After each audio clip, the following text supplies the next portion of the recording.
Hey, everybody. Hope you're doing all right. I've got a little time this afternoon. I got some stuff done today, so I thought I would just head out live. And I'm going without the SM7B today. Going to see how it works with just the iPhone microphone. But I'm going to share this link in a few places so that others can join us, and then I will turn my attention to y'all. Give me just a minute.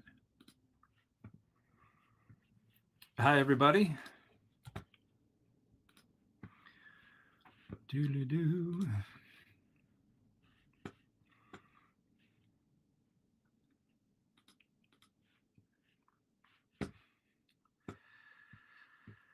Jonathan, Eric, Sinner Zero Vibes.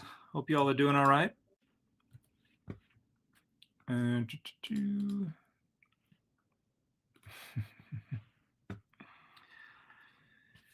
Budgie says, could viewing the Bible as holding an inerrant divine meaning independent of its human author's intentions effectively address its lack of univocality in developing a coherent biblical theology? Inerrant divine meaning effectively address its lack of univocality. Effectively, not really. But that's how a lot of people imagine it, that the authors are saying whatever and they imagine it means whatever, but there's a real secret divine meaning going on behind it that you have to solve all the puzzles to figure out or something. I don't think that's an effective way to address the problems. I think it is a common apologetic one, though.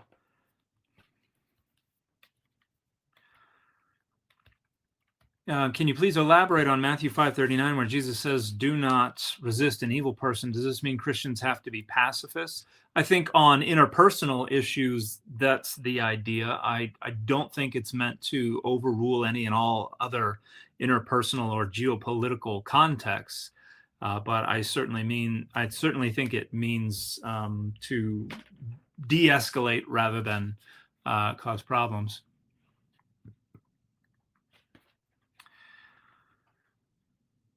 And shalom aleichem to you as well, Simone, or aleichem assalam.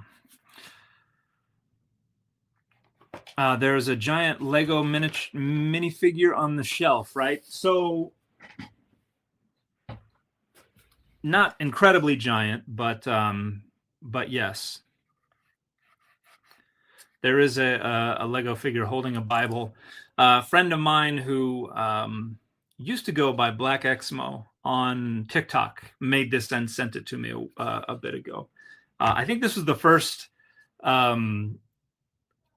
picture, drawing, toy, whatever of me that I've seen. So that I received. So I appreciated this very much.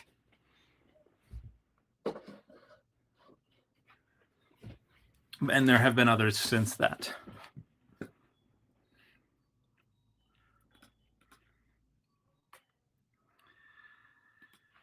Didymus, thank you so much for the super chat. What is the age of consent in the Bible?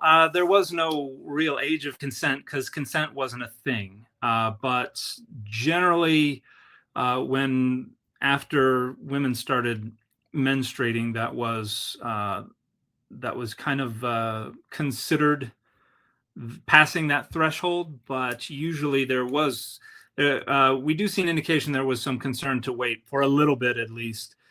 For women to mature a little bit, but it was not uncommon to have women be married or even pregnant by 14, 15, 16.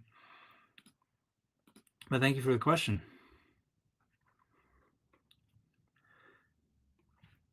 Probably going to pronounce this incorrectly because I don't know what language it's coming from, but Zecifer says, Dan, have you ever done a response video to the Fighting for the Faith channel's video on your work? I don't know that I've heard of the Fighting for the Faith channel's video on my work, though.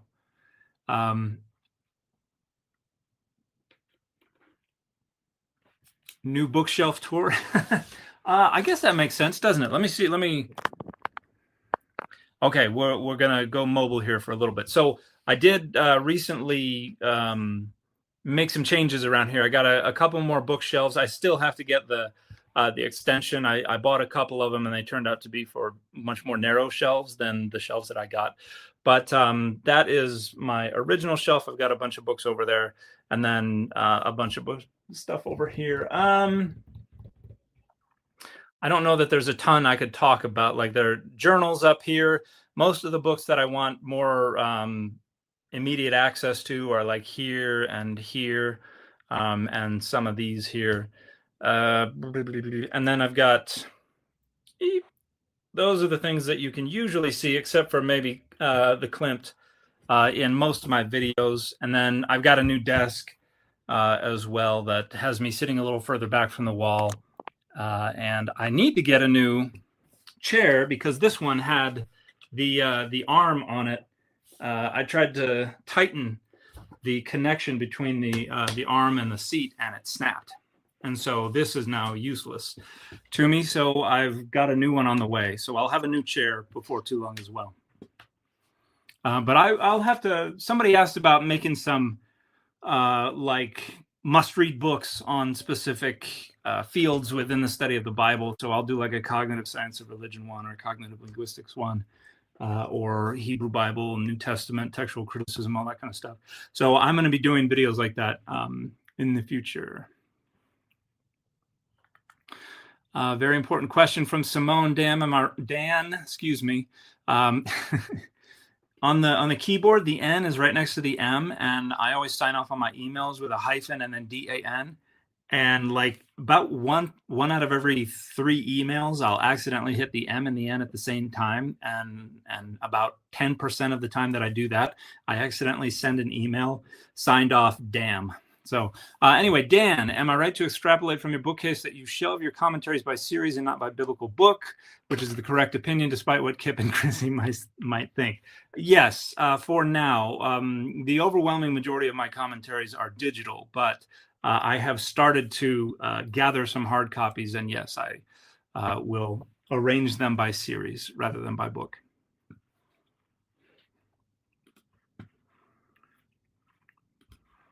Gwen Black, thank you so much for the super chat. Hi, Dan. Gwen again, or maybe Gwen, probably, if that's Welsh. Thank you for all you are doing. Thank you for all you are doing. One, I love learning the truth about the Bible. Finally, could you discuss a little more now and do a video on the arguments of Jesus not fulfilling any prophecies? Yeah, I think that I've made some videos on that, but that is probably worth a standalone video. But basically, the idea is we don't have any indication that any actual prophecies were uttered in the Hebrew Bible, much less that Jesus fulfilled any of them. What we do have are stories about Jesus that are written so as to make it sound like Jesus is fulfilling prophecies. So, for instance, Matthew will alter stories from Mark's gospel, that is his source, so that they fulfill a list of prophecies that he has.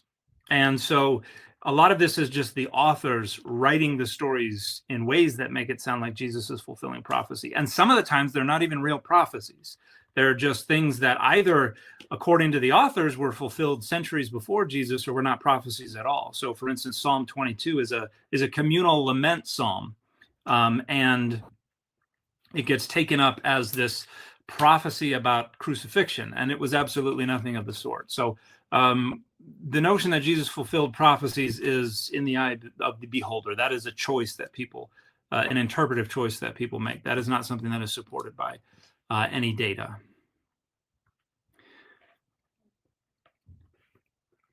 Archival Blog says, hey, Dan, I had a question regarding Genesis 6:14. In it, the word kafar is used for the pitch. If I recall correctly from when I searched in accordance, this is the only time the word is used that way. Do you know if this is due to it borrowing the word from a cognate of the story, like the Gilgamesh one, for example? It's certainly possible. Let me see if... let me look it up and see if that is the only occurrence of that verb. I think the noun is probably used that way a few times. But give me just a moment. Oh, you said 6:14. Okay. With pitch, Bakofair. So that's the noun form. Search without the inseparable prefix. So according to accordance, that's the only occurrence of that sense. Kofer. Now let me see if we look that up in Halot, what it lists as the senses. Kafar, the call verb, meaning to smear, meaning to pitch, denominative from kofer, from Akkadian, to pour asphalt over. And that's the only occurrence of 614. The PL means to appease, make amends, make atonement. Pual, to be atoned for, be forgiven. Yeah, that seems like it could potentially be the result of a borrowing from Akkadian. But I'd have to look into reconstructions of the compositional history of that particular story, because I don't know if that is how Utnapishtim is described as building the ark. But certainly a possibility. I'll have to look into that.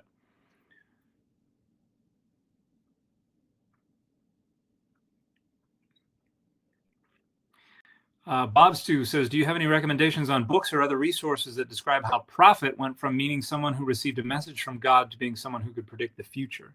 So prophet for a long time referred to someone who could receive a message from God about the future or could divine the future.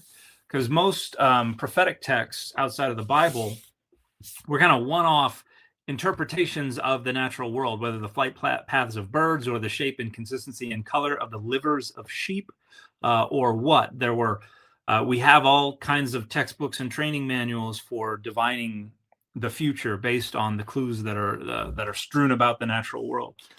So prophecy has always been related to divining the future or the will of the gods, and that's one of the primary functions of a deity, is to provide access to strategic information. And this is something that you find in the cognitive science of religion, that they will talk about full access to strategic information. That is something that unseen agents like deities commonly are attributed, so that we can make decisions about when to go to war, when to plant crops, if there's going to be a flood, all that kind of stuff.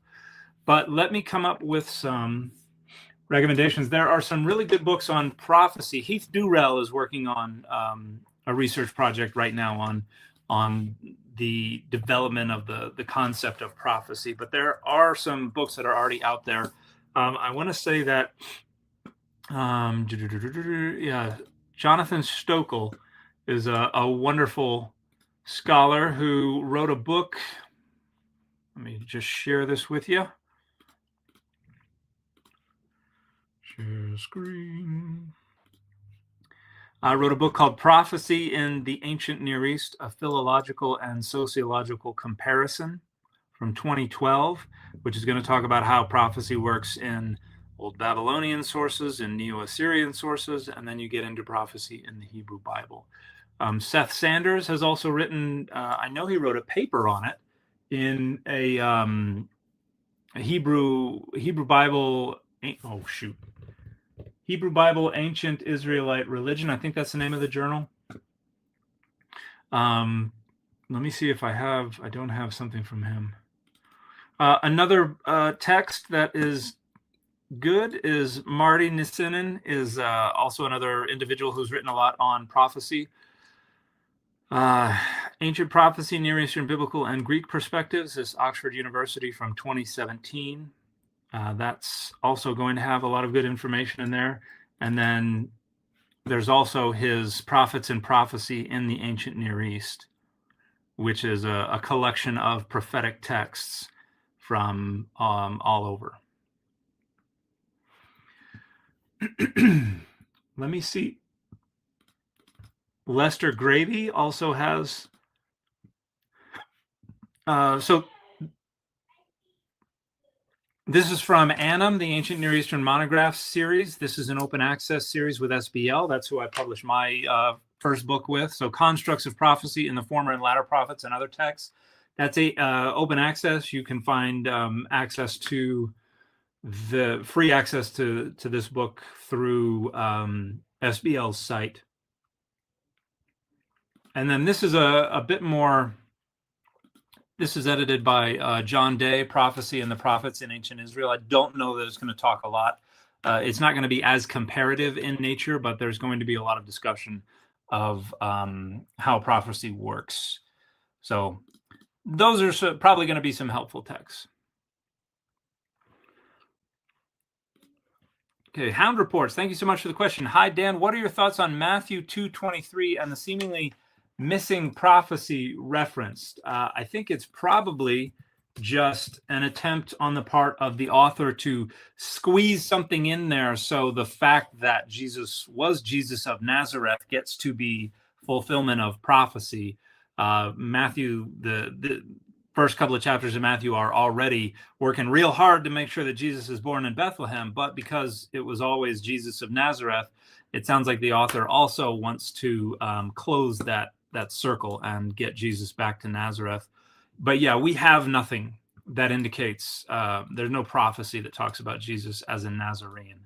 And the Isaiah one about the branch of David, that's not how.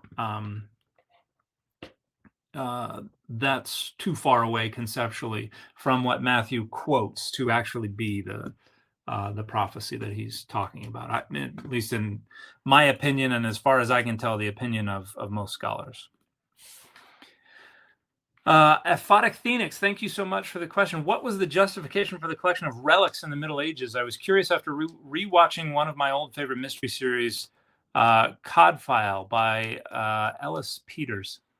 There were a few different reasons. The theological rationalization was that there was power, there was agency preserved in these things, and because these were the physical remains of important Christians, and you have in the book of Acts that people would they would scramble to try to retrieve a napkin that was touched by Peter. Because the idea is that there is agency, that is a physical thing that can be transferred. This is, and you have this in the New Testament, in the Gospels. The woman with the issue of blood, what does she do? She touches Jesus's garment, and what happens? Power transfers from him to her. So this is I talk about this in my book, Adonai's Divine Images.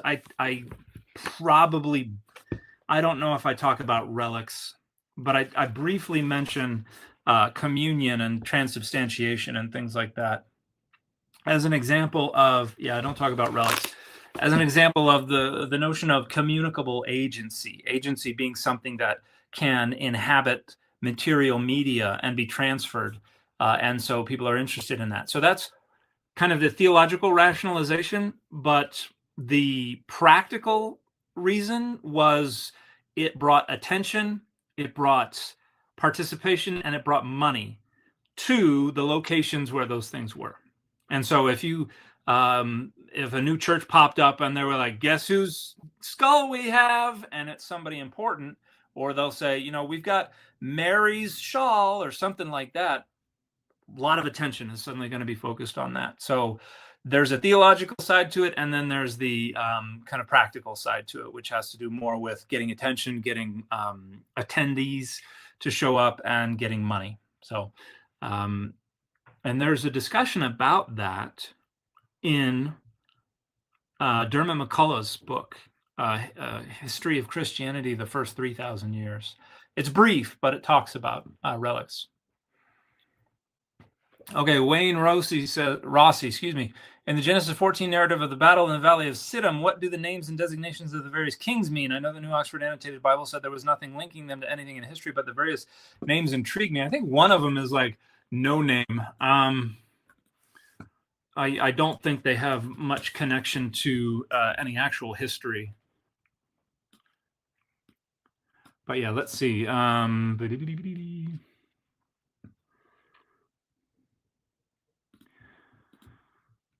Well, we have Shinar. I think that's related to the plains.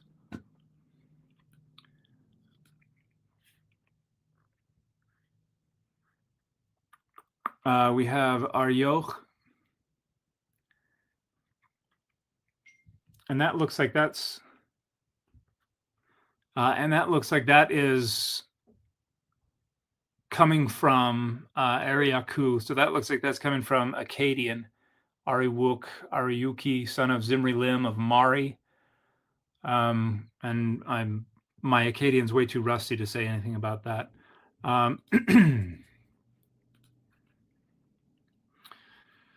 Elisar is a Babylonian city. These are not the ones I'm thinking of. Okay, here we go. We got some other ones. Which one is no name? Shemeber, yeah, that means name is lost. A lot of these are, let's see, Bera, could be related to Arabic, to triumph. Yeah, there are a variety of things going on here.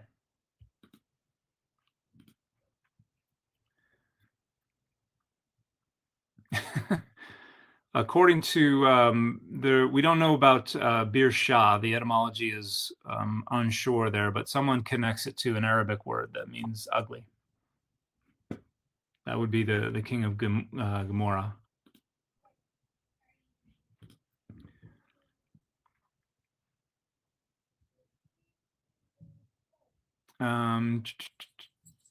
Shinav, the deity Shin, or Sin is the father, stuff like that. So yeah, there's an interesting book if you'd like more on personal names. I don't think it goes to Genesis 14. No, it won't, because I think it's just the primeval history. But wonderful scholar named Richard Hess. Give me just one moment. Whoop. To pull this up.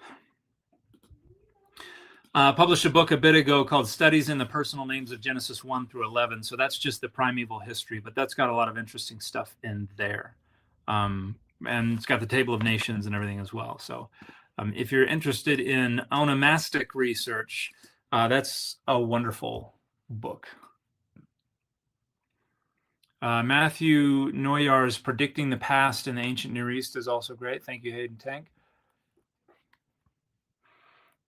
Joe Wilson asks, when John 3:16 translations say whoever believes in him, is the reference to him unambiguous? Does it refer to God or his son? Does the use of believes indicate divinity? How clear is the text on this?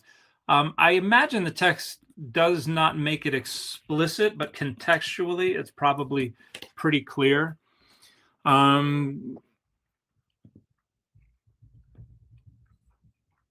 His only son, so that all who believe in him.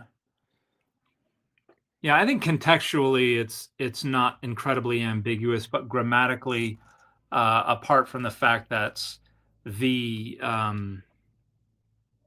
immediate antecedent of the afton would have to be the son. So contextually, I think it's pretty clear that that's a reference to the son. Josiah, thank you so much for the super chat. Hey, Dan, is Ra in Isaiah 45:7 best translated as evil or something else? It's debated because you've got, I make light and darkness, I make peace, and I create Ra. And so what you seem to have is the opposite ends of these spectra, light and dark. And then if it was supposed to be evil, we might expect Tov, good and evil, but we get Shalom, peace. And so some people say, well, the opposite of peace is not evil, it's calamity. And so a lot of folks would translate Ra as calamity. There's an argument to make for that.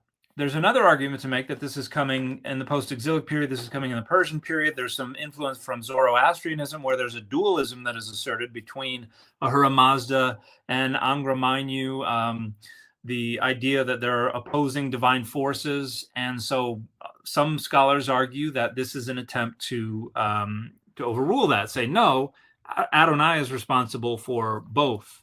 And I think there's a good argument to make for that too. So I'm not positive. But what I would say is I don't think you could definitively falsify either translation.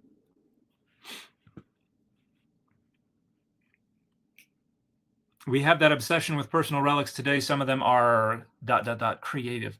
Yeah, I talk about this in my book, completely open access as well, where I have been in museums and in places at Oxford and elsewhere where I got to see a manuscript that was written by Maimonides himself and has Maimonides' signature on it, which, like, to me, that like radiated power and an agency. I have seen tablets, clay tablets that are 5,000 years old, probably more like 4,000 years old, but you can see fingerprints on them, and that kind of reifies the reality, the personhood, the agency of whoever was creating it. So yeah, I get it for sure. Oh, sure, but when I announce the skull's in my possession, I get a visit from the FBI. Yeah, it's not Chattelhoolik anymore, where you have skulls on the shelf that you bring out for your dinner parties so that you can dine with your ancestors. Unfortunately, Jonathan, thank you so much for the question. How does Ephesians 1:11 square with theists claiming that God gives us free will, especially as it pertains to sending ourselves to hell? Let me take a look.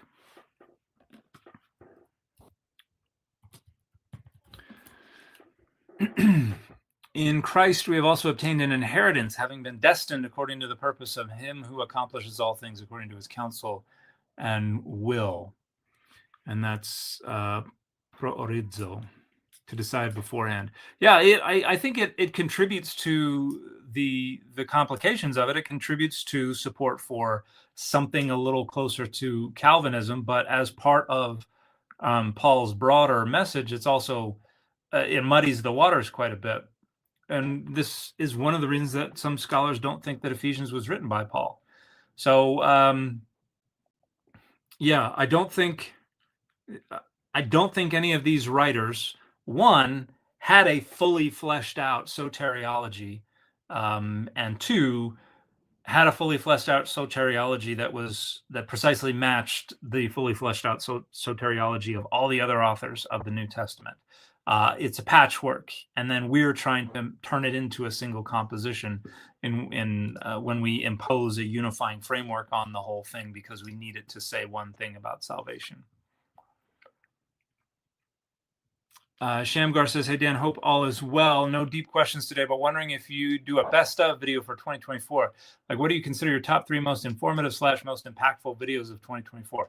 That is an interesting question. That would be interesting to do. I'm trying not to run afoul of TikTok's monetization policies, which is why I get questions about this a lot. But like, in order to stay monetized on TikTok, I won, like, if I get 5 strikes in a month or something like that, then I'm out. And I've gotten a couple strikes for like originality, where I post something and they're like, that's not original, even though it's just me talking and it has never been published anywhere else online. But anything less than 60 seconds is a strike. And again, anything non-original is a strike. And also, if it's just all somebody else, this is why I haven't done one of those no notes videos, because if I just chime in to say, hey, let's watch a video, and then I show you 3 minutes of somebody else talking, and I come in and say no notes, then that'll be a strike. So something like that would be reposting older videos. I'd have to see if there's a way I can get around that, like putting them all together or something like that. I'll have to see, but that's a great recommendation. Important, Klimt or Sheila? I know you've got a Klimt print, but who's top dog? I still like Klimt. When I was in Vienna, I went to the Belvedere. There was a I don't know if it was permanent or temporary, but they had a bunch of Klimt stuff there, so I got to see the Kiss in person for the first time ever. Was shocked by how shiny it was.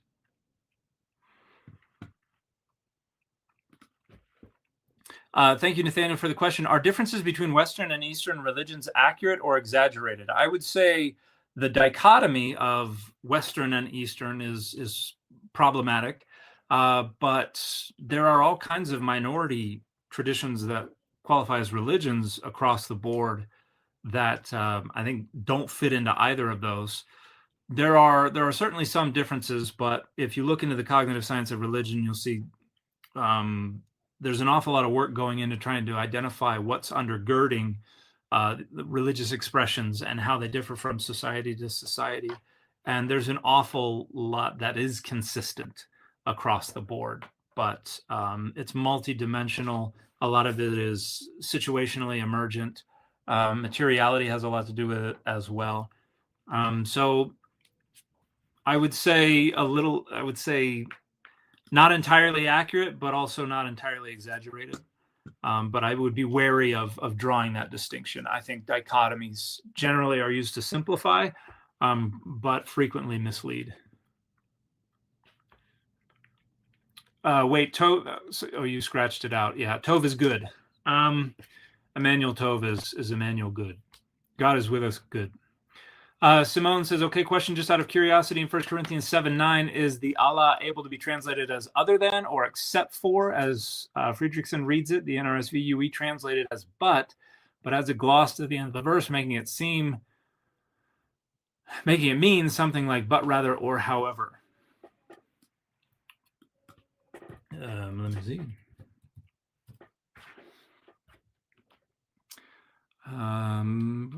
Peritomiudan esten que agrovistia udan esten Allah.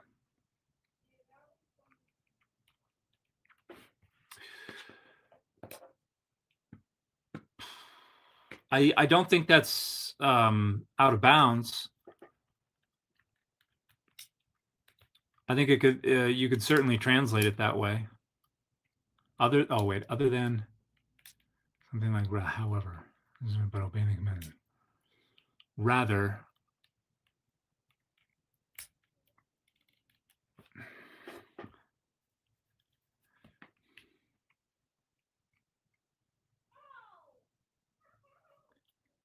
other than, except for keeping the commandments of God. Other than keeping is. Sorry, I'm looking at a variety of different translations, and so it's throwing me off a little bit.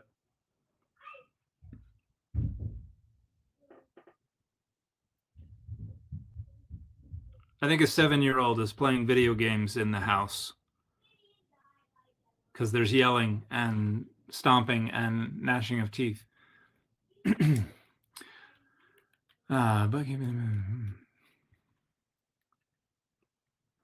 I'd have to look more into that to see how it has been treated, because the Allah there is interesting. There's nothing in circumcision. Because there could be kind of an implied, this is nothing, but this is something. Yeah, I don't know. I'm sure there's a lot of scholarship on that, and I am not aware of the details of those arguments. But that's a great question.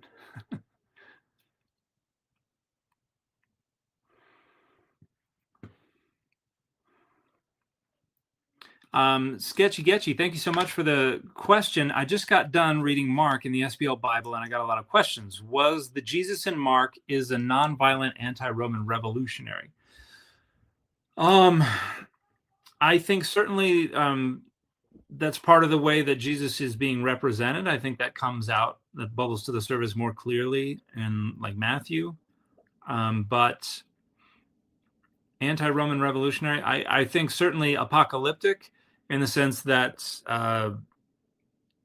the Mark in Jesus is anticipating that Rome will be destroyed by God coming down and liberating their people. So nonviolent anti-Roman revolutionary is probably the most problematic part of that, because they're not revolting so much as waiting on God to deliver them.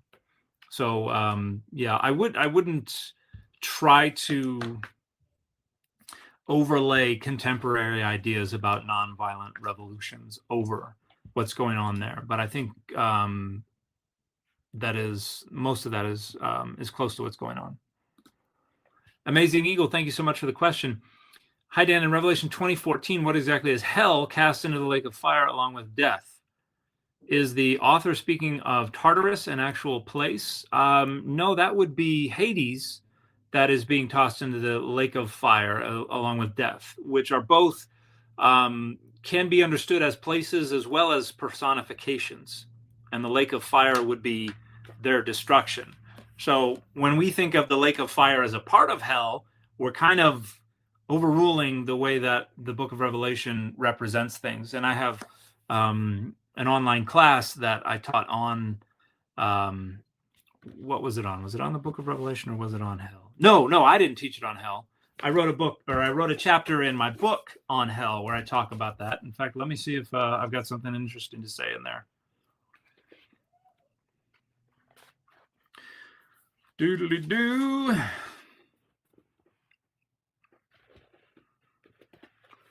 Revelation 20 begins with the binding and imprisoning of the great dragon, Satan, for 1,000 years, which echoes the Enochic notion of the malevolent angels being bound to await judgment. Satan will then be freed to deceive the nations into gathering for battle against God's people. According to verse 9, though, fire would descend from heaven to consume the nations and everyone with them. Satan would then be cast into a lake of fire to be tormented forever with the apocalyptic beast and the false prophet.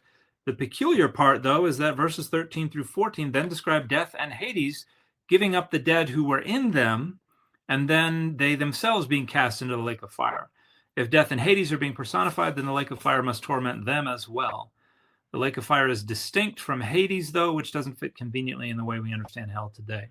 So I think it's just apocalyptic imagery. It's not intended to be part of any kind of systematic concept of hell. And the same thing is true if you look in Enoch, where they're like, oh, it's dark and it's cold, but it's also fiery and burny. It's just imagery that's intended to kind of shock and evoke horror. The last Greek word from the New Testament that is traditionally translated hell is Tartarus, which is another borrowing from Greek mythology and only occurs once, 2 Peter 2:4. The passage describes the malevolent angels being cast into Tartarus and delivered to chains of darkness to be held for judgment. Again, the New Testament concept of hell derives from Enochic tradition. It's unclear here if Tartarus is also intended to be the location of the eternal torment of the angels, or if it's just a temporary holding location for the angels, similar to the pit in Revelation that only holds Satan until he's set free. So the last chapter before my conclusion is addresses the claim that the Bible says sinners will be punished forever in hell. So I hope that clarifies a little bit. And it's certainly not a location that they actually knew about, an actual location on Earth. Silver asks, do you have a social media plan in case SCOTUS upholds the TikTok ban? I am on YouTube. I'm on Instagram. I'm on the minor social media channels. There's not much I can do about TikTok if that goes under, but I have diversified my streams of income to some degree, so I will be okay. It will suck, but I'll be okay. Belvedere is great. They always have the kiss and lots of Klimt. They did. That was where I was like, oh, I've been sleeping on Klimt. This is awesome stuff. Beware of Orientalism when looking at Eastern versus Western dichotomies. Exactly. That's why Oriental is being taken out of an awful lot of names of organizations these days. DMVP, thank you so much for the question. What's the scholarly consensus on speaking in tongues? Is it a holy language or the gift of speaking actual/practical languages to spread the gospel? It's presented in the Bible in kind of both ways. And I think the consensus is there's no one idea of glossolalia, and I know there's another word for the other means of speaking in tongues, but yeah, I don't think it was a consistent thing. I think it was something that people used to explain a few different phenomena, whether real or imagined. And do I have a book on that?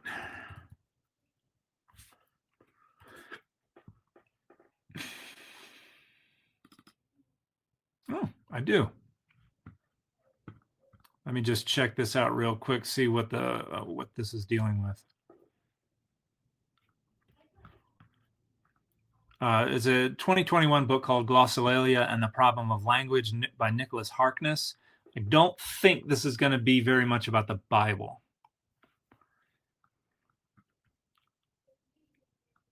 Yeah, like it's talking about Korean.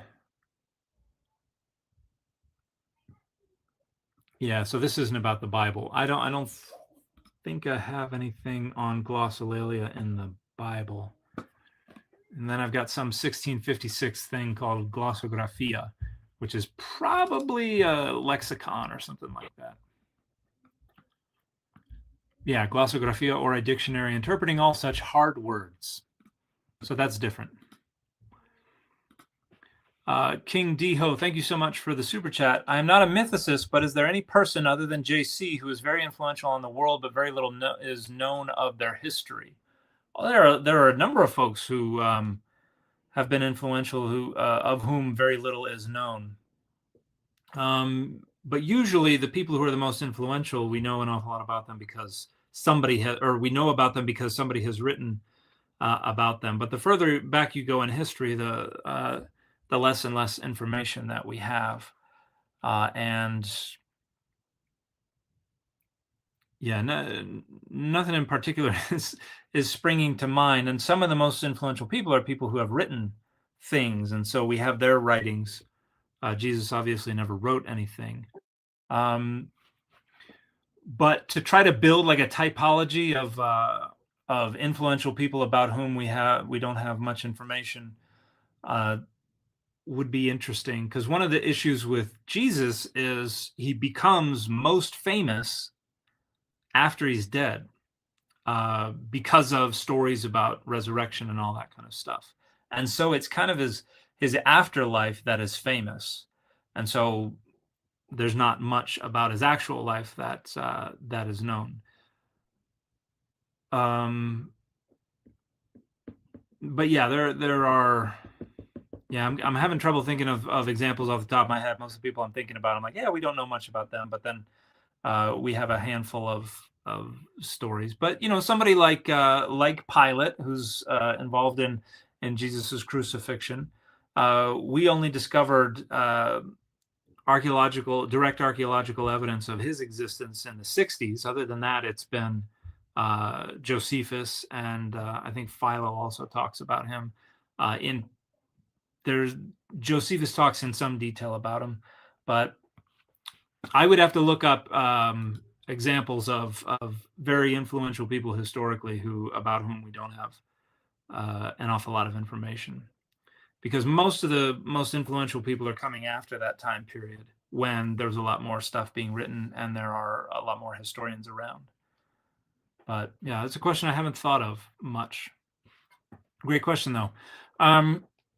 Apocalypticism rarely results in actual organized revolution. It is typically a rabbit trail that either results in separatist communalism or, in more modern times, lone wolf attackers with little true organization, a la QAnon. Yeah, I would agree with that. That's the Qumran community. They ran off to live in the desert like hippies, and wrote, or at least gathered and transcribed, stories about these grand, bloody, apocalyptic battles, but didn't stand a chance when Rome showed up.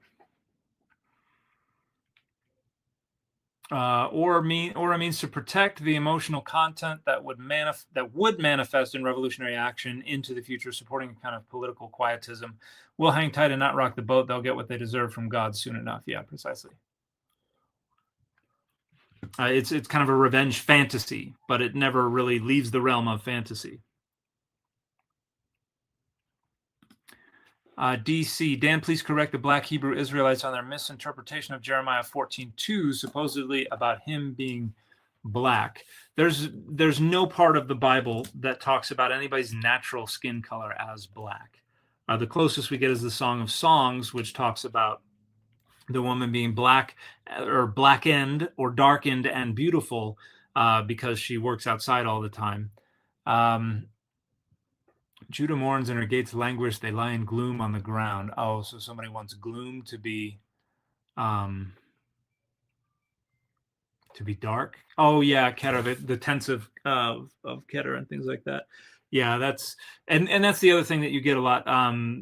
Sometimes translation will have darkened visages and things like that, and that really just is a metaphor for their demeanor. So gloom is a perfectly fine translation. But yeah, that has nothing to do with Jeremiah or anybody else having naturally black skin.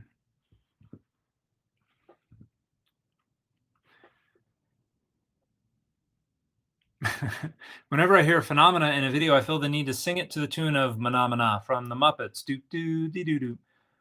Phenomena. Zoroaster, I hardly knew her. Very clever. Thaddeus, thank you so much for the question. What is the literary significance of the raising of saints after the crucifixion, and why did only Matthew describe such an event? That is an interesting question. I think literarily the idea is probably to show the fulfillment of prophecy, that people would rise, that flesh would come to the bones, and Jesus would be the first fruits of the resurrection, and that others would immediately rise. But it doesn't really fit anywhere in the grand scheme of things, and certainly not in the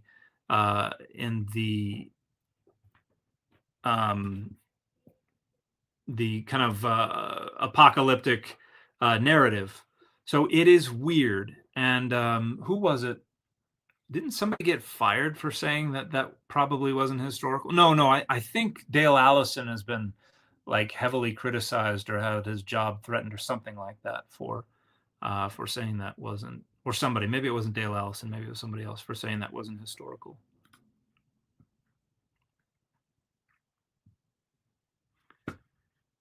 But that's a story I've always wanted to look deeper into and see if there's any. In fact, hang on just a second. One of the things I love about the Hermeneia commentaries is they usually have a part about tradition history, about how things have been historically interpreted. I'm just curious if there's a paragraph about that in here. The Matthew, Matthew is in 3 volumes in the Hermeneia commentary series by Luz. L-U-Z is the scholar who wrote them. Just got to get down to that part.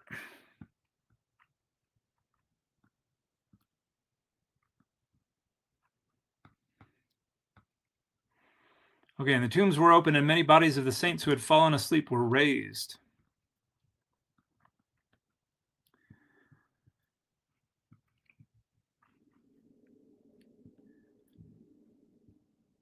In contemporary Judaism, Ezekiel 37 was interpreted in various ways, but as a rule, not eschatologically.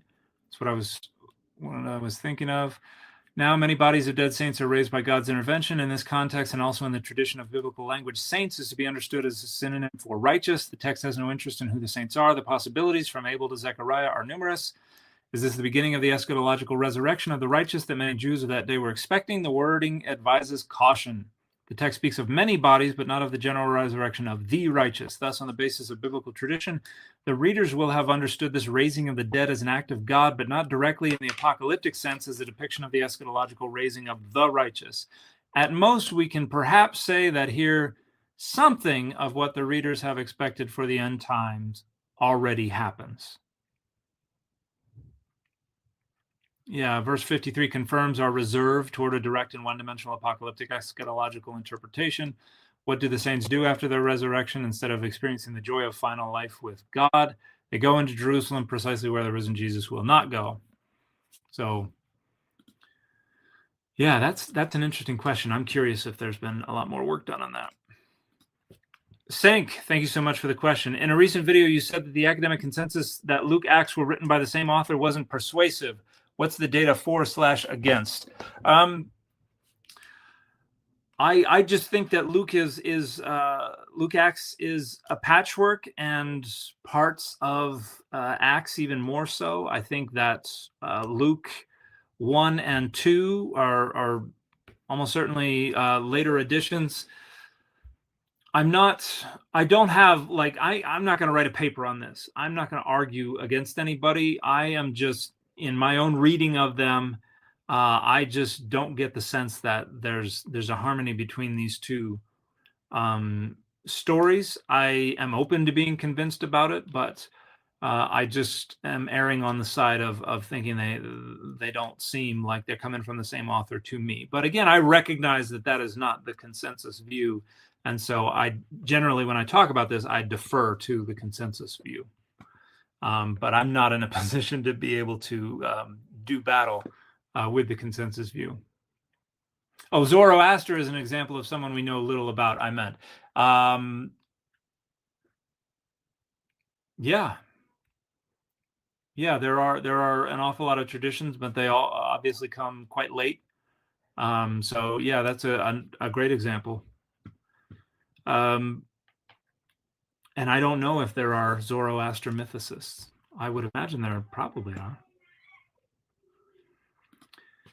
Mark, thanks so much for the question. How do you hold on to wonder and faith in light of your knowledge of biblical history and scholarship, or more to the point, do you? So I don't talk about my own personal faith on social media or with the public, but I think that the wonder increases the more we look into biblical history and scholarship, because I am more fascinated by a data-driven interrogation of the world around me. I think there's more fascinating stuff out there to discover. So the wonder is not an issue. I think I find all this stuff fascinating, and I love reading new theories, and I love hearing about new discoveries and things like that. So the wonder is not a problem, and the faith is something that I have long kept out of bounds for my my public scholarship. So I apologize to disappoint in that regard, and that is something that I've had to say many times over the last few years. And here's a second question. Thank you, Nathaniel. Oh, why did I think Mark and Nathaniel were the same name? I apologize. Nathaniel, thank you so much for the question. Is there a way to turn religious consensus into objective truth, or is it the job of scholarship to best approximate objective truth? I think we're trying to do the best that we can, but we can't really arrive at objective truth 99.999% of the time. And so I think we use consensus to try to, as a kind of shorthand for our best guess at any given moment.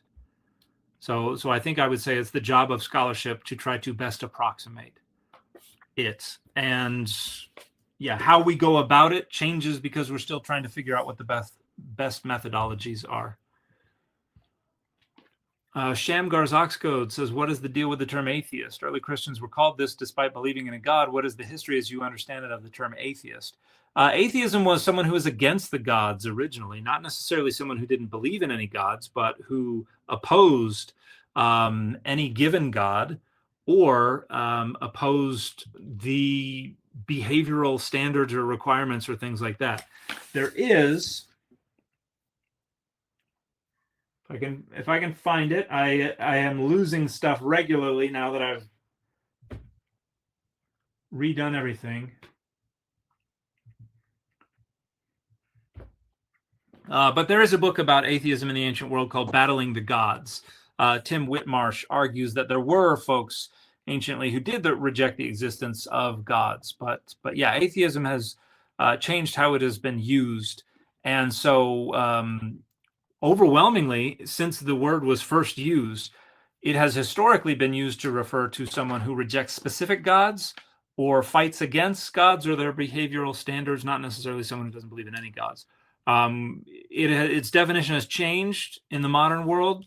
It was used to refer to people who rejected the existence of God for a long time, and I think it still is used predominantly that way. It has developed this sense of the absence of a belief in God. That is how some people use it, but I think that's more of an attempt to try to outflank and outmaneuver opponents of atheism. So yeah, it can mean a lot of different things.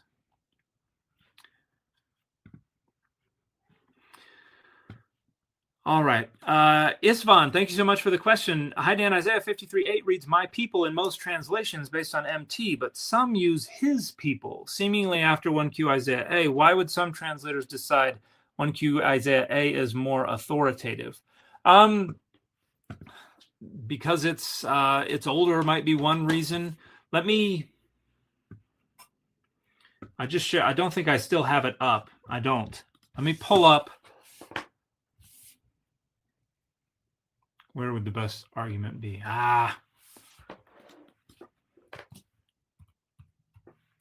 Because I think the differences between a Vav and a Yod, and in very early manuscripts, frequently the Vav and the Yod were indistinguishable.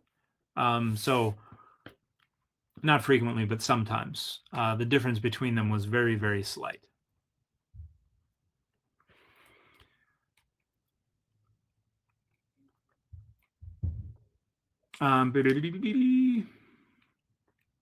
Okay, here's a note in the New English translation, because they render it his people.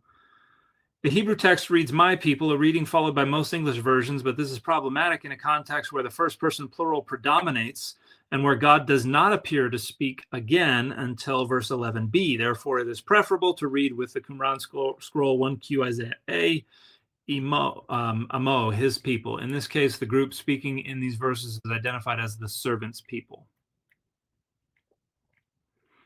So that's one response to that. Ami, Amo.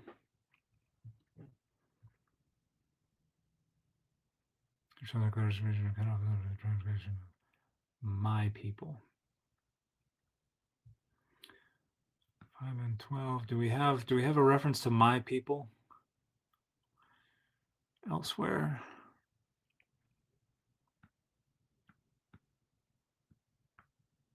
Yeah, I don't know. I think that's kind of a just contextually, it's kind of a feels like a bit of a toss up, but I get where the NET is coming from. But that is yeah. Let me. Oh, I have to have something on that. Oh, I that's right. I wanted to see if any other manuscripts preserved that reading. So that would be in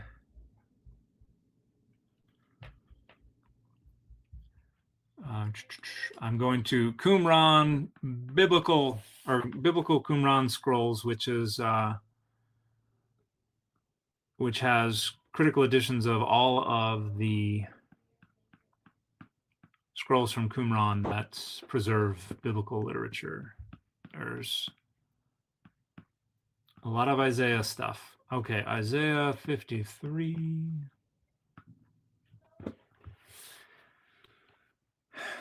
So it looks like why am I keep saying Amo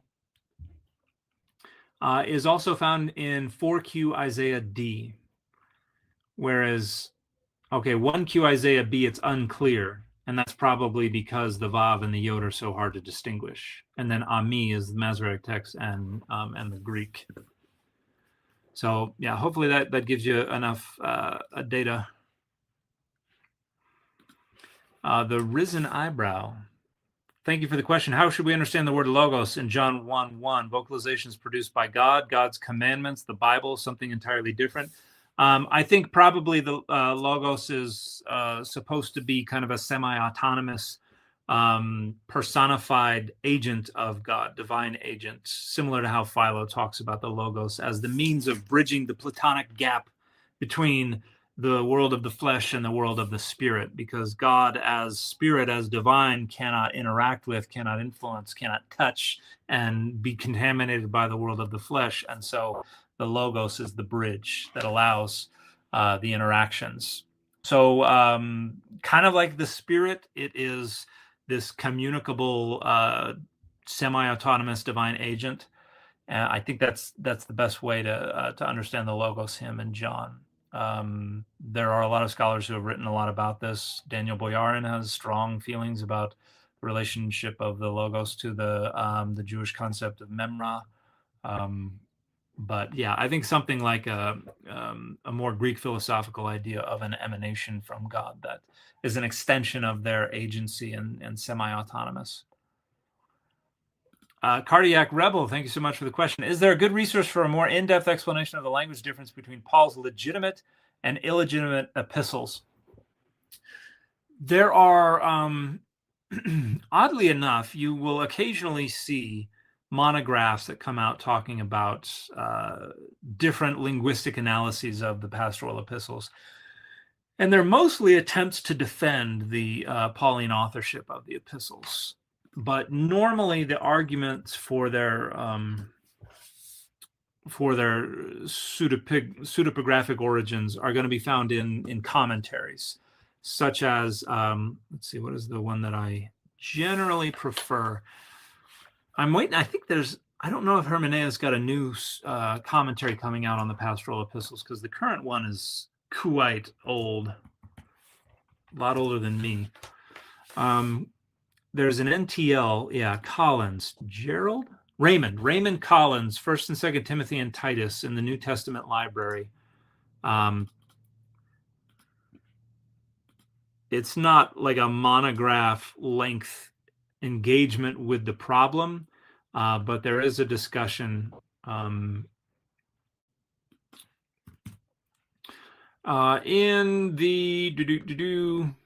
the introduction, you have the matter of authenticity, literary form.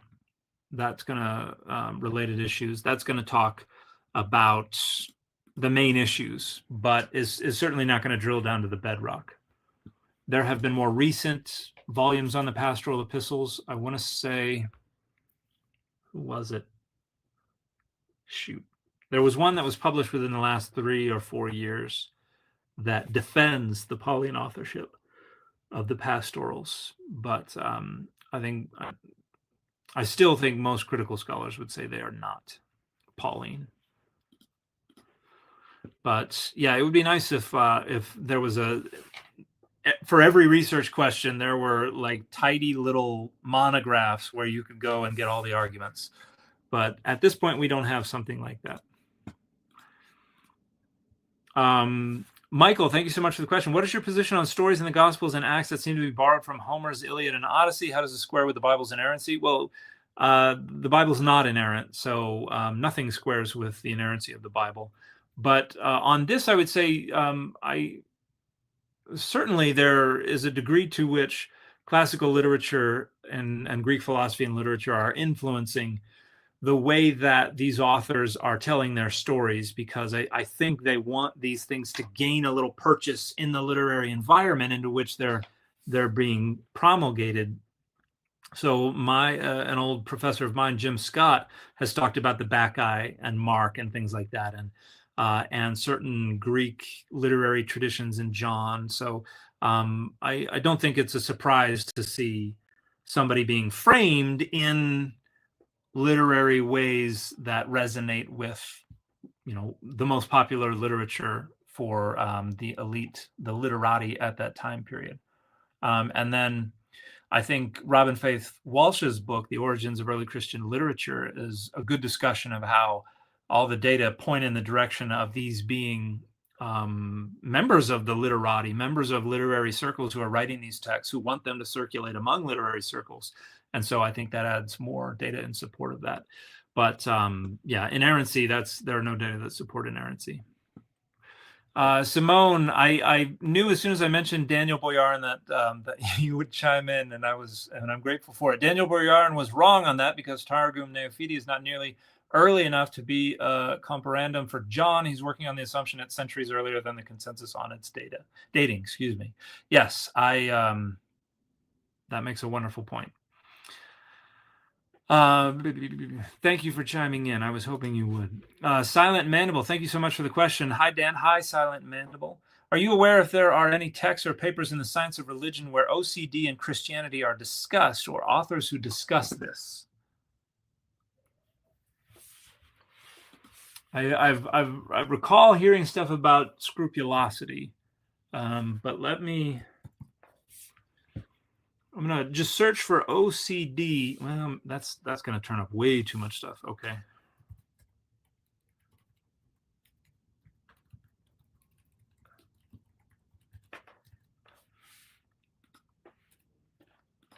Okay. Obsessive compulsive, and then I'm going to look for texts from the field of the cognitive science of religion.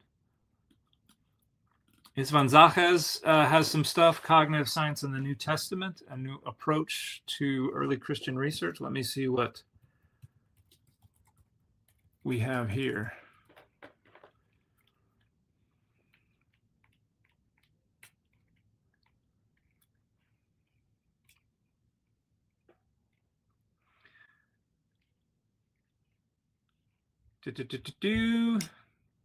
Oh, interesting. Pascal Boyer and Pierre Léonard. I'm butchering that last name. Lie with an accent, Nard. Reframe the cognitive study of rituals as a study of ritualization. The main characteristics of human action, parenthetical human action ritualization are compulsion, rigidity, adherence to script, goal demotion, and internal repetition and redundancy. Boyer and Léonard located the origins of ritualization in the so-called hazard precaution system, a cognitive system that evolved to detect signs of potential threats and set off precautionary behavior. The potential of such threats causes intrusive thoughts and anxiety and motivates people to perform behaviors including washing and cleansing, checking and rearranging their environment, and vigilance. Boyer and Léonard used the hazard precaution system to explain both action ritualization and collective rituals. The system directly underlies ritualized action, and the hyperactivation of the system results in the psychiatric illness called obsessive compulsive behavior.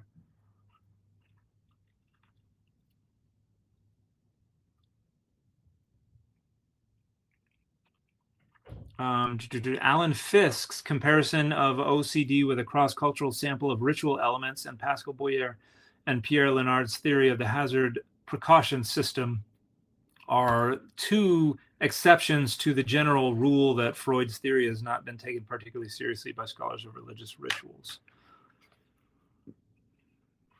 Let me see if there are a couple. Yeah, so there's a Delaney and Fisk, 1994, from the journal Ethos. Cultural rituals and obsessive compulsive disorder, is there a common psychological mechanism? And then Fisk and Haslam in 97 in the Journal of Nervous and Mental Disease, is obsessive compulsive disorder a pathology of the human disposition to perform socially meaningful rituals? Evidence of similar content. Let's see, about Christianity in particular. I don't know if there's going to be...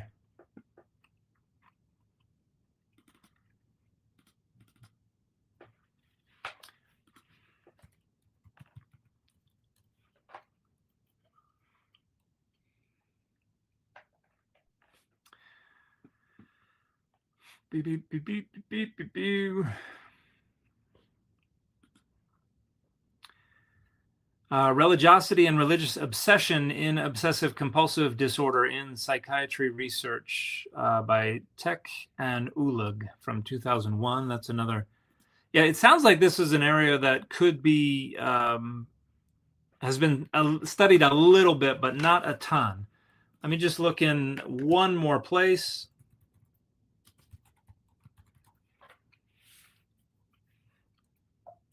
Yeah, there's just one irrelevant reference. So, yeah, it sounds like there's not been a ton of research directly on that.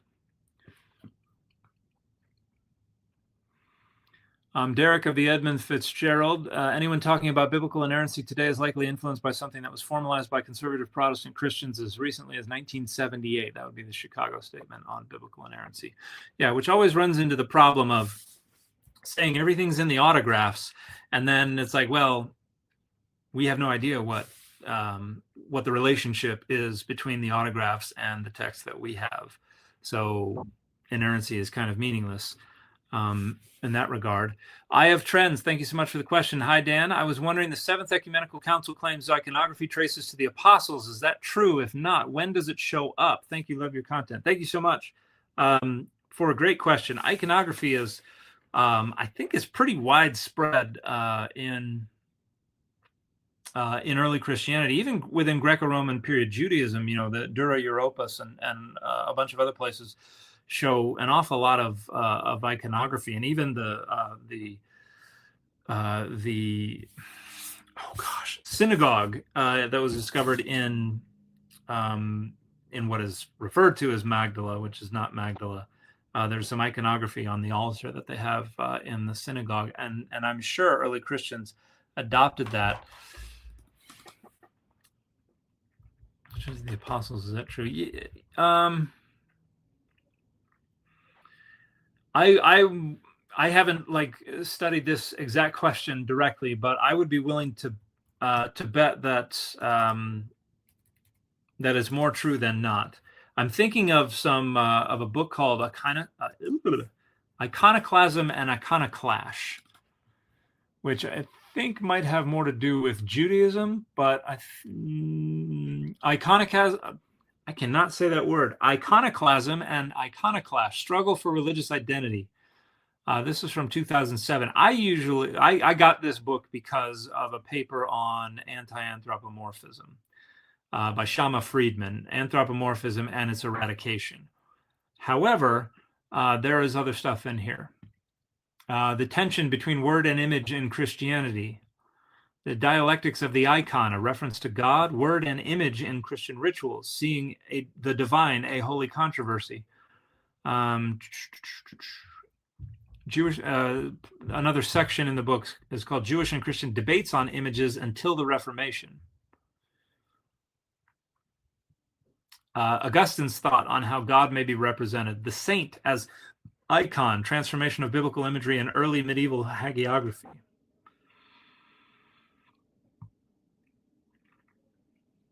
Tangible words, some reflections on the notion of presence in Gothic art. The clash between Catholics and Cathars over veneration of the cross. I think there's probably a lot of good information in that text. All the way to the apostles, there's not really much at all we can know about the apostles, but certainly early Christianity would have been heavily influenced by iconography around them, and I'm sure it played a role in Christianity's spread, particularly within the Greco-Roman world. But hopefully you can find more info in that book. What time is it? 5? Okay, got about 20 more minutes, and then I got to go start getting dinner ready to go. Laura Diamond Wise, thank you so much for the Super Chat question. What would you recommend for someone just beginning a deep dive into biblical research and religion? Would you have a top 10 or 20 list of scholarly writings?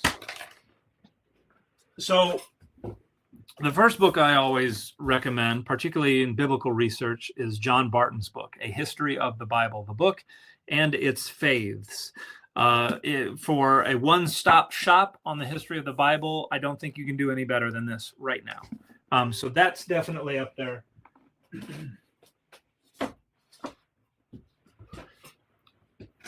Now, when it comes to religion, where's my stuff? When it comes to religion, there are a handful of authors that I would recommend more than any other. Timothy Fitzgerald, I would recommend. Russell McCutcheon, I would recommend. Ann Taves has some fascinating stuff, particularly on materiality and cognition and religion. For the cognitive science of religion, I'd recommend a good introduction. I think the best one available right now is Claire White's An Introduction to the Cognitive Science of Religion from 2021.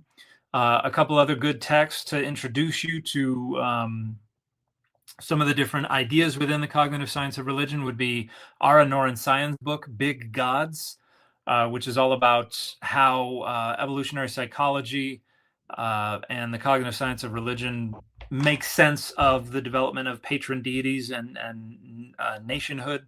Another one would be Ilka Pisianian's book, Supernatural Agents, Why We Believe in Gods, Ghosts, and Buddhas, which is really good.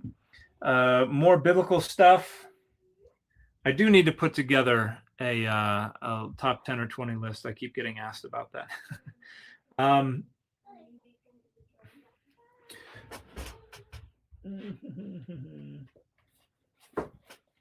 I will always recommend Chessie's book, God and Anatomy. This is the UK version. I don't think you can get this version in the US, but this is one of the most beautiful book covers I've ever seen. But this is a phenomenal book on how God's body is represented.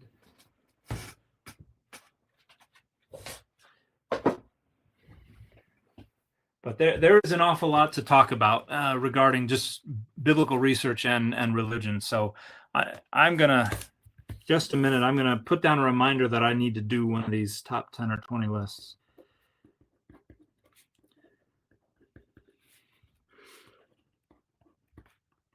On Bible, CSR, religion in general, at least. Hebrew Bible, New Testament, Septuagint. History of Christianity, history of Judaism. Oh, Dermot McCullough's book, A History of Christianity, the first 3,000 years, is a great history of Christianity. And then Martin Goodman, my old Oxford history of Judaism professor, has a book called I think it's called History of Judaism. Let me see. Yeah, A History of Judaism from 2018.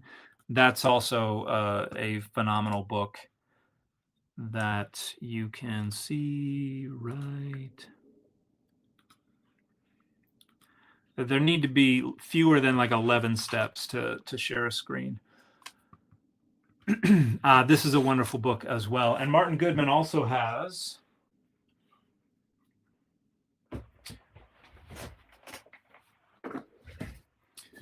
his book Rome and Jerusalem. I think it's called The Clash of Ancient Civilizations, is probably the best discussion out there of the Jewish War, I think.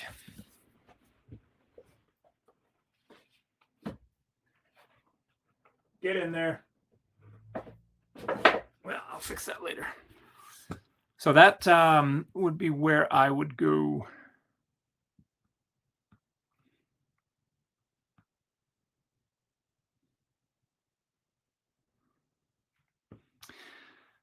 Shamgar suggests on your website you could have a suggested reading list for people seeking to start reading about biblical scholarship. That is a good idea. Hang on just a second, because I do have a website, danielomclellan.com, where I've got online class bibliographies. So all of the, hang on just a second.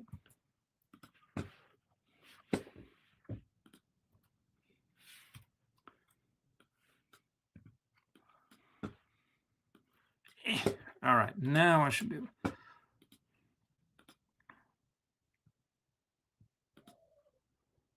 Okay, so I've got all these online classes that I have taught that are available at Maklelan.org, another website.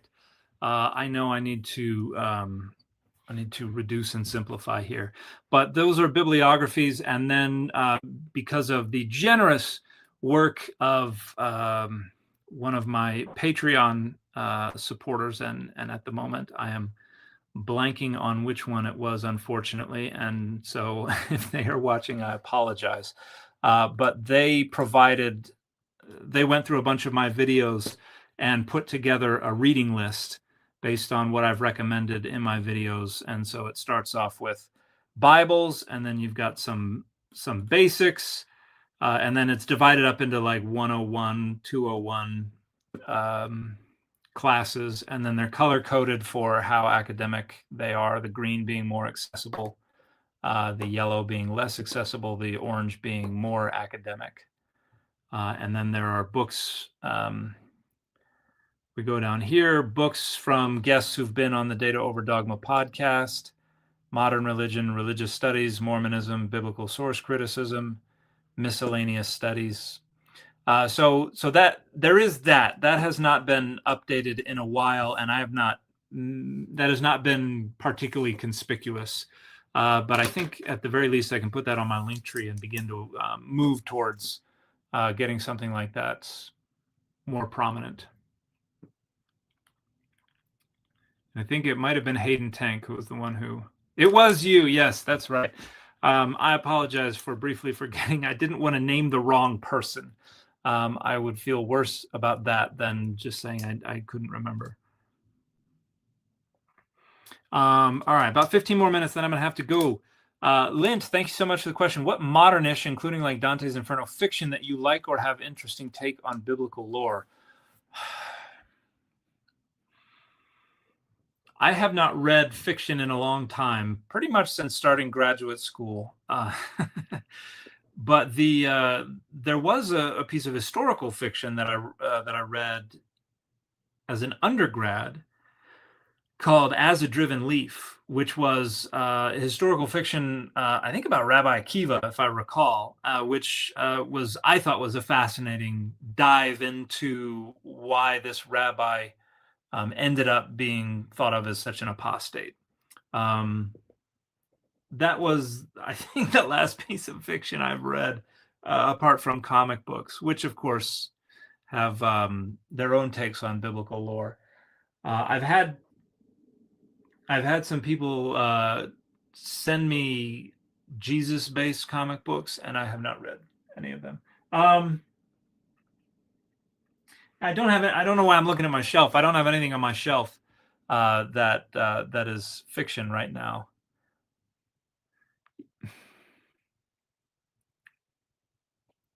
I'm gonna.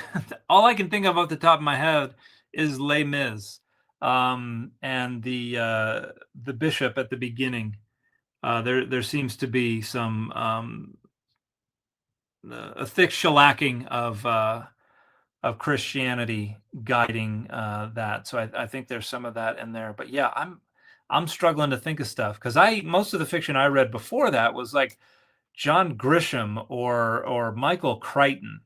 So like the 13th Warrior was more influential for me than was anything about biblical lore. And I'm going back to high school was the last time I read a lot of the classical literature. But I don't know much about anything from the medieval period. I can't think of anything.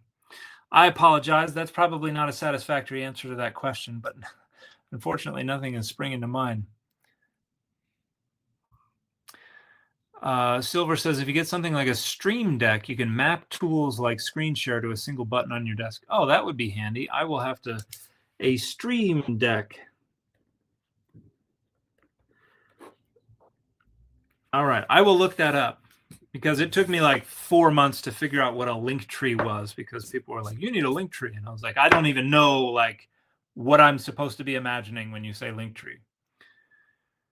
I have not read fiction in a long time, but don't you read ancient Southwest Asian mythology like Babylonian and Canaanite for work? Isn't that fiction? Yes, but I'm not reading it for pleasure. Austin, thank you so much for the question. Genetic link to psychopathy conflict with Genesis?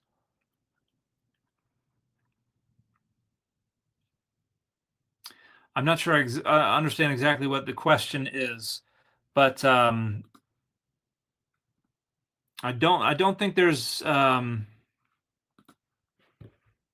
conflict with Genesis.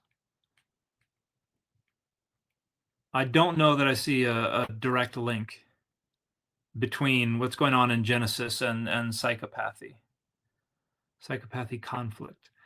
I apologize. I don't understand exactly what the question is there. Geeky Broken Hoodie. So Dan, can you please pick a style, beard or no beard? The month of December is my no beard month, and that is a Christmas present for my wife, who is not the biggest fan of my beard. If I had my way, I would have a beard all the time, but so it's not me picking. B-Man 525 on skin color. What about Moses' wife being made fun of? She's not being made fun of because of skin color. There's nothing in there about skin color. I think it says that he married an Ethiopian, but that's more about being a foreigner than it is about skin color. And the punishment is then that they're stricken with a skin disease that turns their skin white, but it doesn't really have anything to do with natural skin color.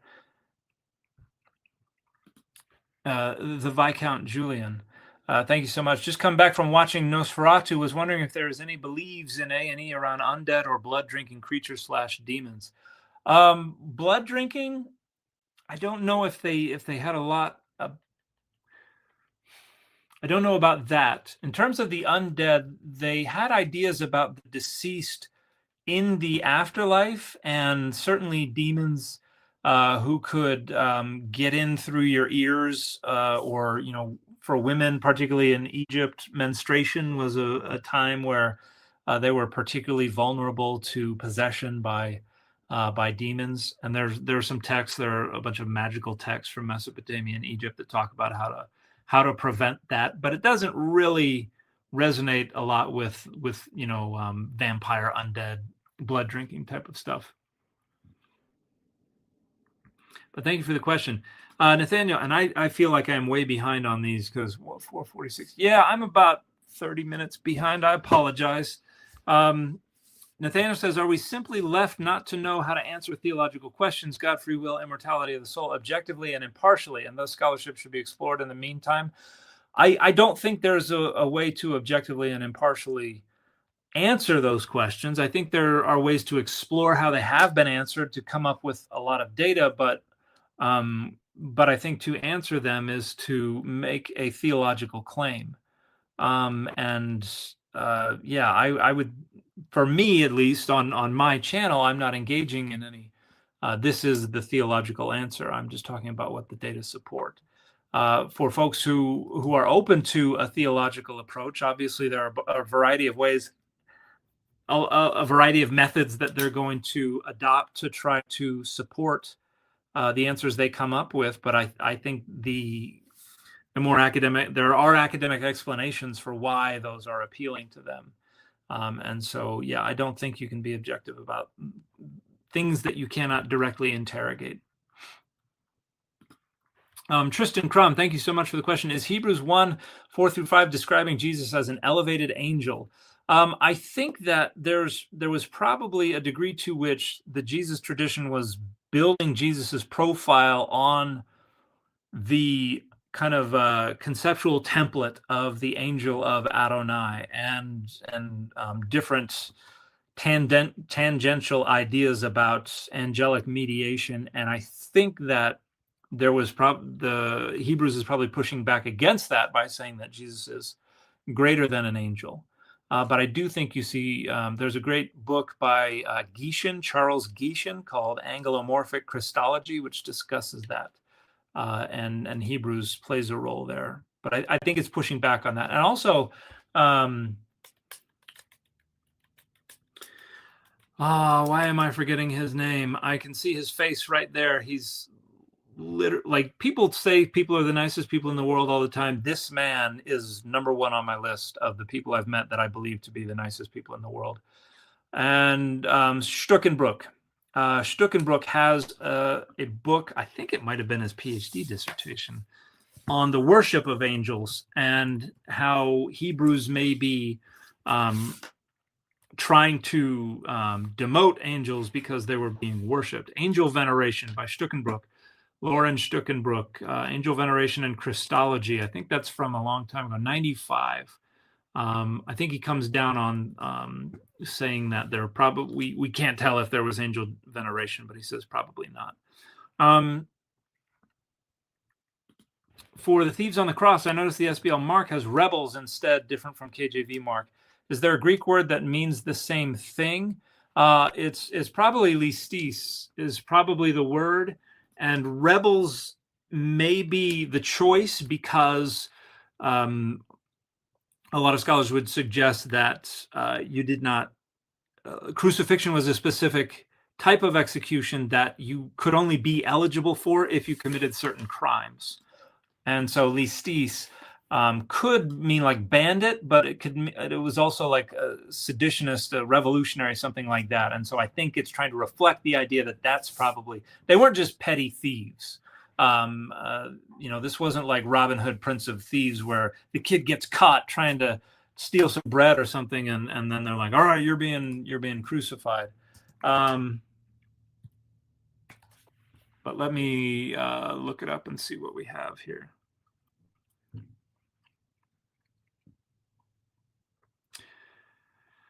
1527. Yeah, listis is the word there. Robber, highwayman, bandit. Yeah, and I think this is just reflecting the idea that Rome would only crucify you if you were a threat to the state. So that's probably what's going on there if I had to bet. Truth Seeker, thank you so much for the question. Dan, what are your book recommendations for deconstructing Christianity from an LDS perspective? I've pre-ordered your book, by the way. Thank you so much for that. I appreciate that. And for anyone who is wondering or new, my book, The Bible Says So, What We Get Right and Wrong About Scripture's Most Controversial Issues, will be released on April 29th, and it is available for pre-order now. And there will be an audiobook version. There are also Kindle and ebook and other versions. I will be narrating the audiobook version, and you will get to hear me say the F word in the narration if you get the audiobook. But from an LDS perspective, that's an interesting one, because I don't like I can, there are some I can't think off the top of my head of any books from an LDS perspective that are directly on deconstruction. I know there are some out there.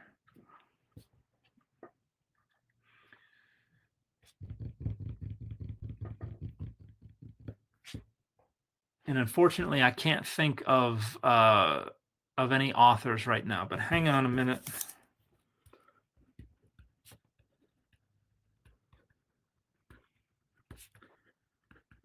All right, I'm going to make note of that, and I'm going to try to come up with an answer. I apologize for not having something available for you, but I will come up with an answer for that. And I will write down your name, so that tends to be more of the realm of evangelical authors right now, rather than LDS. Michael, love your content. Well, thank you so much, Michael. That's very generous of you. I appreciate it.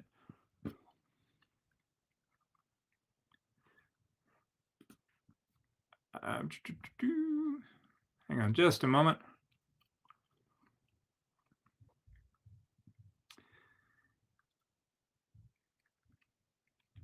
In the Gilgamesh epic, when Ishtar is rejected by Gilgamesh and goes to ask Ea for permission to release the bull of heaven, she bullies him into allowing it by threatening to break down the gates of the underworld and let the shades out to devour the living. So there is a sort of undead threat theme there. Yeah. And those would have been the spirits that in the Hebrew Bible you have, like the Rephaim, the Nephilim are probably somewhat like that. You have the Yadaim that are also, they're like the inhabitants of Sheol that you have to worry about. So it's certainly there. But yeah, they're confined to the underworld. I could be wrong, but I think the elevation of Jesus among angels in Hebrews is part of how SDA and JW reason that Jesus is Michael. Interesting.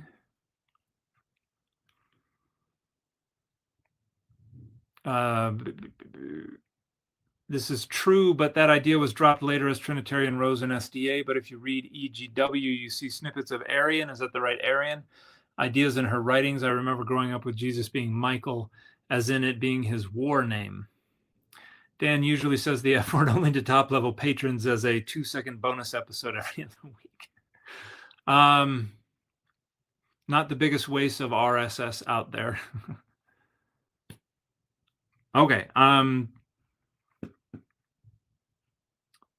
Let me get through these. Yeah, I'm gonna have to go prepare dinner, so I'm gonna cut off the questions here with Ward Radio. Good to see you again, Ward Radio. But I have a lot of catching up to do. So let me. What do we got here? Could you talk more about the prophetic critique and suggest reading on the topic? The prophetic critique is something that arises in among the 8th century prophets. This is a period of increased prosperity in both the northern kingdom of Israel and the southern kingdom of Judah. There's a lot of land consolidation. There's a lot of exploitation of the markets and the courts, and the prophets come out swinging against them because these people are also participating publicly in worship, but behind closed doors, they are trampling on the poor and the needy and the orphan and the widow. And the prophets say, when you do that and then turn around and try to publicly put your piety on display, that is sin.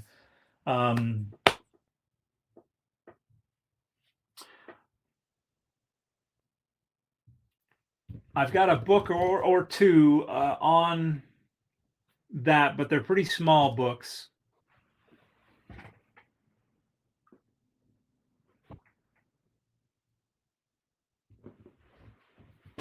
Yeah.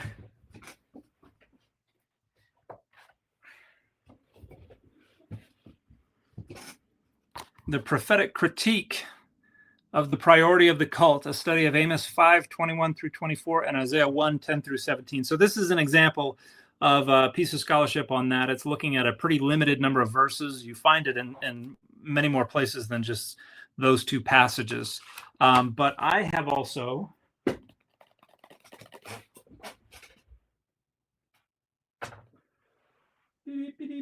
No, that's not it.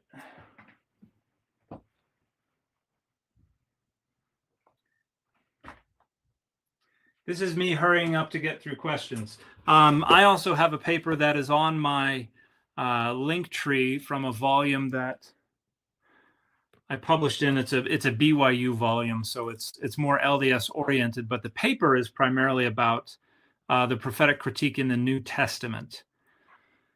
It is called "Go Ye and Learn What That Meaneth." And that's available on my link tree. And I wonder if there's a subtitle. I don't have to log into this. Oh, jeez.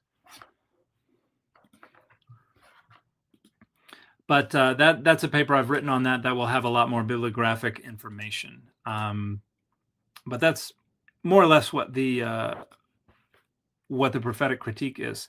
Danny, thank you so much. Pay, I made it. Do we donate to any charities in here? There are always charities available to donate to. I don't have any available off the top of my head besides I just closed down literally yesterday a GoFundMe that I was running for a neighbor who lost his leg because of diabetes.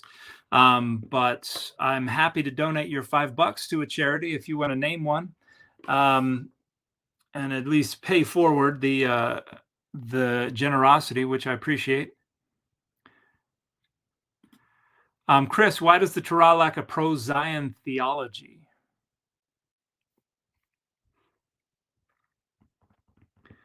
I'm not sure that it does lack a pro-Zion theology. The authors would probably... in Deuteronomy, you see the whole where Adonai will place his name stuff, suggesting, we don't know where Jerusalem is. So that might be why the authors are trying to kind of avoid making it explicit and conspicuous. But certainly the fact that this place we don't know about will be the center of the universe is kind of pro-Zion in its own sense. But yeah, in terms of theology, that's a difficult question. I don't know why. I don't know that it does lack it, but the fact that it's trying to present a arrival in Jerusalem narrative might be a part of it. The seventh, thank you so much. Dan, can you recommend a great book on the historical critical method? Oh, gosh. There are some books on that will address historical criticism that are actually going to be about other books. Like there's I think Ron Hendel edits a book on Exodus called Exodus 10 Methods, and each chapter is the application of a different methodology to the text, and so there will be historical critical things on there. Looks like Mark V. Bretler has an article in the Zeitschrift for die Alttestamentliche Wissenschaft called On the Term Historical Critical, which talks about its origins and terms. That's probably not what you're looking for. Give me just a second.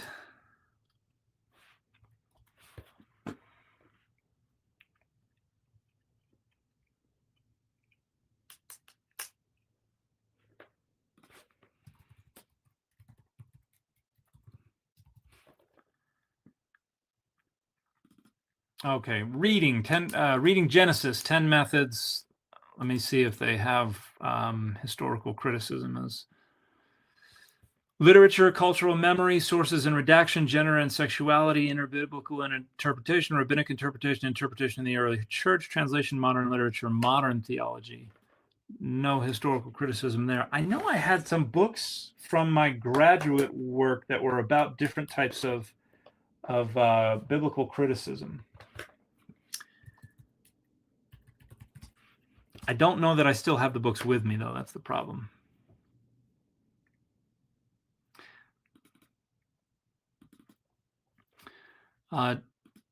Edited by Stanley Porter. Okay, the Dictionary of Biblical Criticism and Interpretation.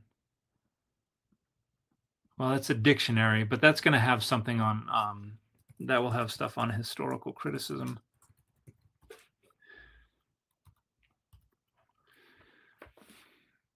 But if you'll let me look in one more place, I'll try to come up with at least one recommendation that is somewhat current. Oh, there we go. The Bible After Babel. That's one of the books I recall. That is John J. Collins, J.J. Collins, The Bible After Babel, Historical Criticism in a Postmodern Age. Yes, I recall enjoying that book quite a bit. That is... I know I had a hard copy of this. I must have given that away or sold it or something like that.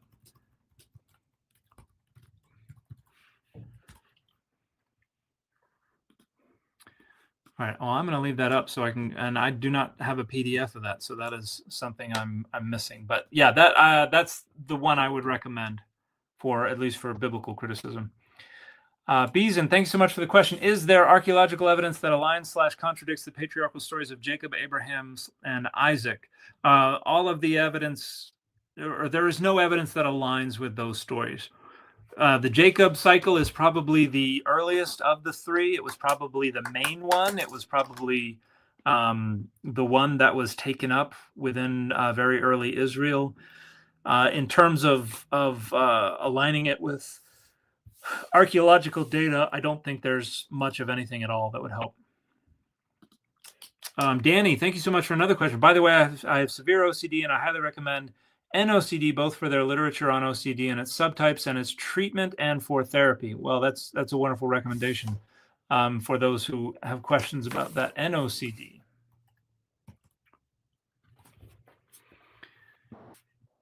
Windy City. Thank you so much, Dan, for recommendation. Prep Project. Thank you so much. Any reading recommendations about the broader dynamics of manipulation in religion, i.e., as an alternative to learning about the bite model? I would say, the bite model is among scholars of religion, cult studies, Hassan, the bite model, those are all considered fringe. They're well out of the mainstream. New religious movements is generally the term that people use to talk about some of the things that people used to refer to as cults, and there are a lot of good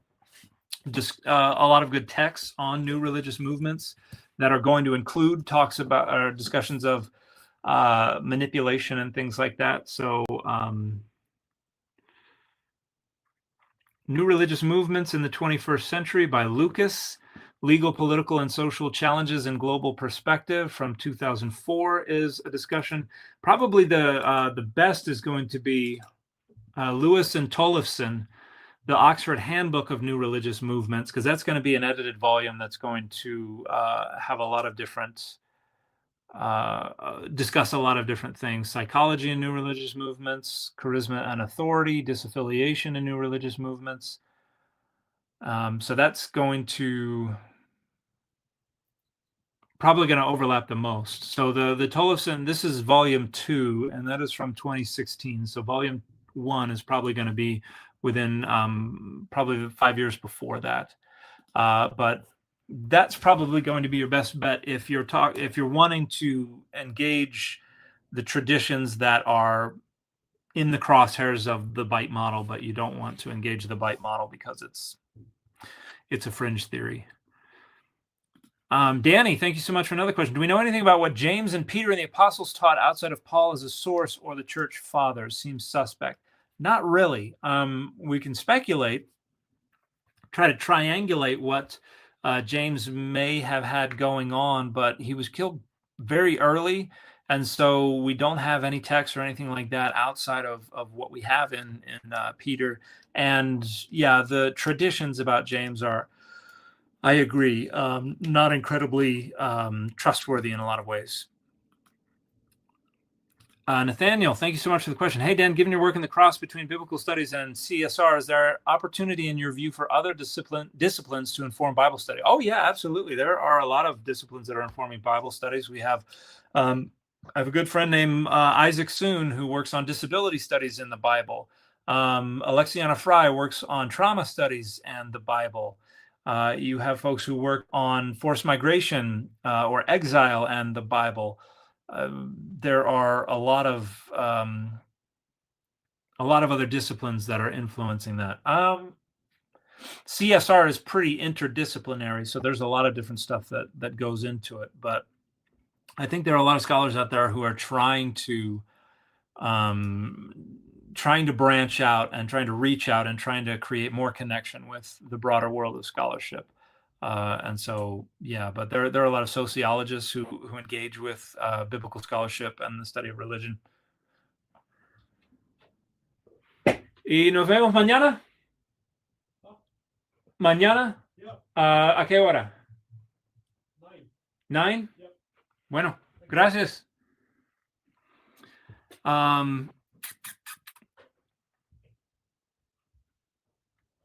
I forgot what I was talking about. I apologize.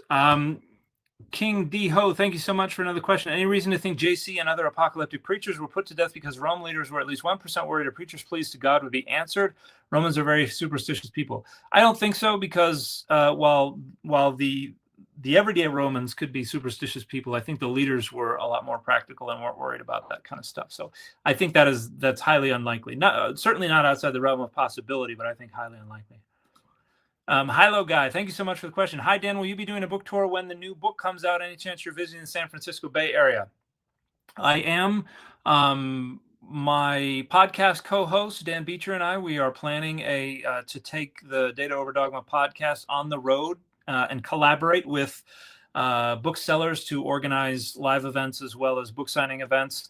I have to get in touch with the publisher, and we got to meet about a schedule for this. San Francisco is not on the schedule right now. LA is. Portland and or Seattle will be. I'm going to make some stops at I'll have a few events in the Salt Lake and Utah valleys. Going to go down to Clarkdale. I have a lot of family that's lived in Jerome for a long time, and I have a family member who runs a bookstore in Clarkdale. Probably going to do Atlanta, Dallas, Chicago, hopefully New York, and then maybe somewhere around Nashville, Memphis, somewhere around there.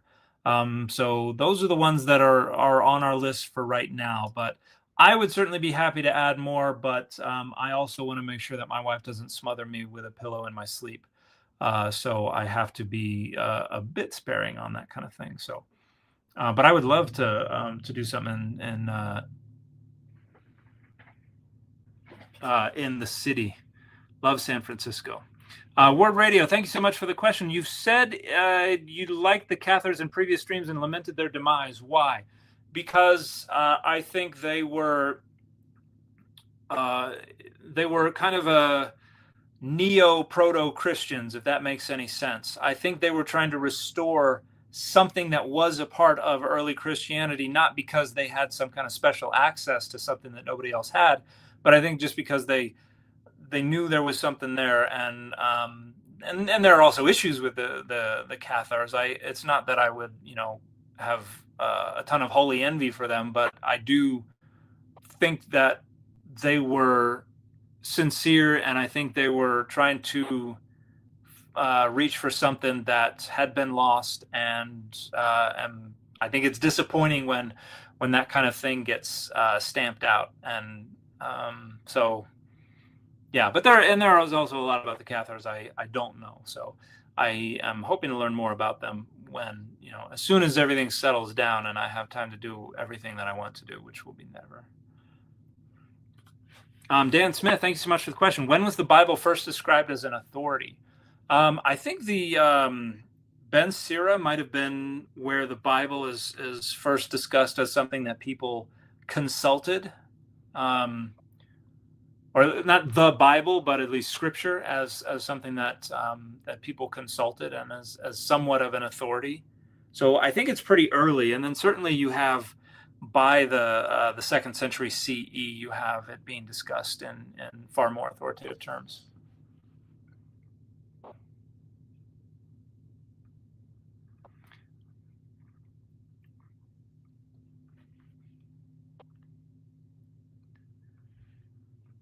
But thank you for the question. Okay, Mr. Cool Dude 203.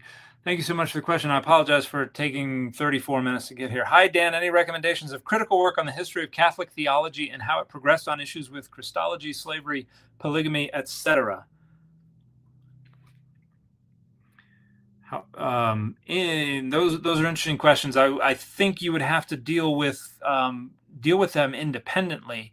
However, I will tell you about a new book that I written by a friend of mine named Michael Peppard, who's a wonderful scholar. His book, The Son of God in the Roman World, is a phenomenal discussion of Markan Christology. But he has a book coming out soon, or I don't think it has come out yet. I think it is coming out soon. No, it looks like it is. It came out last month. But it is called How Catholics Encounter the Bible. Shows the diverse ways in which the Bible infuses the lived experience of most Catholics, blends biblical analysis with art history to explain the significance that ritual storytelling and visual arts have for Catholics, combines an insider's view of Catholicism with interdisciplinary scholarship on worship, literature, and the arts. So I'm having a copy is being sent to me. I'm really looking forward to that. I think Michael is a wonderful writer. And the first time I met him in person was at a conference in St. Andrews. And I had been to St. Andrews a handful of times when I was going to school at Oxford. This was well after that. And he was talking to somebody and was like, yeah, we came up and we played this golf course and this golf course and this golf course. And I was like, what? And you didn't talk to me?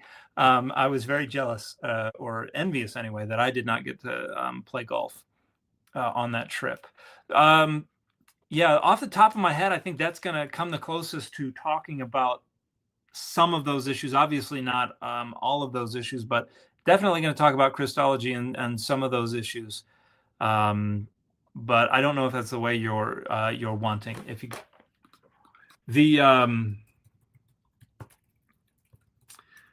there are plenty of histories of Christianity, such as Dermot McCullough's, that are going to cover those issues with the Catholic Church and Christology and slavery and polygamy.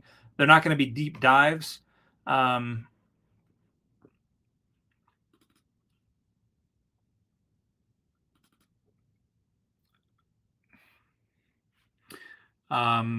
Obach wrote a book called The Catholic Church on Marital Intercourse, from St. Paul to Pope John Paul II, from 2009. So there's that. I've got a book called The Crime of Abortion in Canon Law, and historical synopsis and commentary, but that's from like 1942.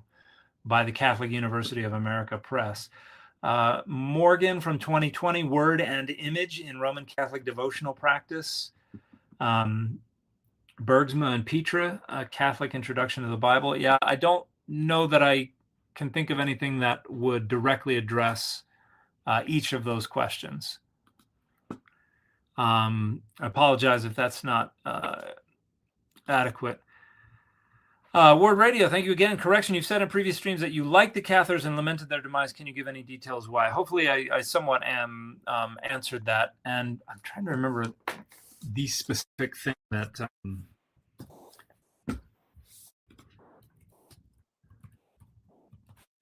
I want to say their Christology. Yeah, I think they denied the resurrection, which they were were they docetic? I think they were docetic. I think there was a dualism. They were somewhat like Gnostics, but I think there was something about their Christology that I thought was fascinating. Yeah, I don't remember off the top of my head. I'm going to have to revisit the Cathars though, because whatever the nature of their theology, they got the shaft, and I don't think there was any reason that they earned it. Danny, thank you so much for another question. In your opinion, what would be Jesus's view on the legal carrying of weapons, specifically for self-protection? I don't think there's a good case to make that Jesus would have been particularly for it. However, there was a book, and I know I purchased a hard copy of it, and for the life of me, I do not know where it went. But a friend of mine named Chris Hayes was one of the authors. Yes, Chris Hayes and his partner, Carly, Gods and Guns, The Bible Against American Gun Culture, gathers some essays on the idea that, or on the arguments about what Jesus would think about guns. So that would be a wonderful discussion, I think. But I think in the main, most scholars would be like, yeah, there's not really a good case to make that Jesus would be all for that. Tariq, thank you so much for the question. Does Jesus use the word slave in Luke 17, 7 through 10? If it's a question of servant or slave, I'm going to say it's slave, but let me pull it up to see. Yes, doulos, that means slave. And yeah, Jesus, well, it's more conspicuous in Paul, but going all the way back to like Isaiah, the ideal relationship that you should have with God is one of slave and master. And Paul talks about it all the time. In fact, I think this is fascinating, but the conceptual framework of redemption is fundamentally about buying back a slave. Because redemption was not about just liberating out into the wild. It was when you have sold or lost an enslaved person to another enslaver, and then you buy them back, because to redeem means to buy back. And so you are freeing them in the sense that you are liberating them from a harsher, worse master so that they can now be enslaved to a good master all over again. And in fact, Paul quite literally says you are freed from sin and enslaved to God, and that's redemption. And so, and I talk about that as well in the chapter in the Bible Says So on slavery, which I think is closer to the beginning of the book. I got to get these chapters memorized, or chapter numbers at least memorized. Isaiah 48:20 explains that Adonai has redeemed his slave Jacob. Today we tend to think of redemption as liberation, but the word redeem means to buy back. In the Hebrew Bible, it has more to do with the restoration of a former relationship, primarily a slave/master relationship. So that's the metaphor for the relationship that you should have with God that is used in many places in the New Testament. But yeah, to answer your question, that's slave. Sharon, thank you so much for the question. Is God ever identified with Adonai in the New Testament? God the Father is identified with Adonai in the New Testament. Jesus, I don't think, is identified as Adonai anywhere in the New Testament, is consistently distinguished from Adonai. However, there is, I think, the exploitation of some ambiguity because of the ambivalence of the word Kyrios, Lord, which is a substitution for the divine name, but also has just a secular sense as well. And so I think that's being exploited because Jesus is represented as the image of God, or a divine image of God. So not God, but also in some way manifesting presence in God. And there's a wonderful article that just came out. It's an open access article. And it's called, let me pull it up for you. Open access just came out within like the last week or two. Alexei Khadziadoniu, Paul's Iconic Christ Among Mediterranean Cult Statues, a Comparison of Divine Images. He's got 2 more papers that are coming out within the next couple of months. One of them is open access, one of them is not. He won an award for one of them that is coming out shortly. And all 3 of them are addressing the topic of his doctoral dissertation, which was about idolatry in Paul and in the Greco-Roman world, and what he refers to as image Christology, which is closer to what I talk about in the appendix of my book, Adonai's Divine Image, and in a paper I published a bit ago called Cognitive Perspectives on Early Christology, which suggests that Jesus's identification with God was pretty intuitive to a lot of the Greco-Roman world, because it was basically the logic of divine images. So that's how Jesus is identified with God in the New Testament. Steve, thank you so much for the question. Was Joseph Smith just another type of Paul? Both had a shady past followed by an angelic vision. That's certainly a comparison to make. I think there's also a comparison to make with the Targumim. Those were actual translations from Hebrew into Aramaic, but the practice of updating, filling in gaps, expanding on, correcting the biblical text is something that Joseph Smith had going on with the Book of Moses, with the Book of Abraham, with the Pearl of Great Price. So I think there are a bunch of ways that some of these figures and practices from the past are types that we can see also in Joseph Smith's activity. Beekman of Beekman's World, hopefully. Thank you so much for a very generous super chat question. Dr. Dan, I just wanted to thank you for all you do. Also for your video on the intersection of your research and politics. It's very brave, empathetic, and factual. This atheist is grateful for a biblical scholar trying to be the best Christian he can. Well, that means a lot. Thank you so much for the very kind words. And I am glad to hear that you appreciated that video. I'm not going to lie. I was worried about publishing it because I was not sure what the responses were going to be. But thank you so much for the very kind words. And I'm glad to know that you appreciate that.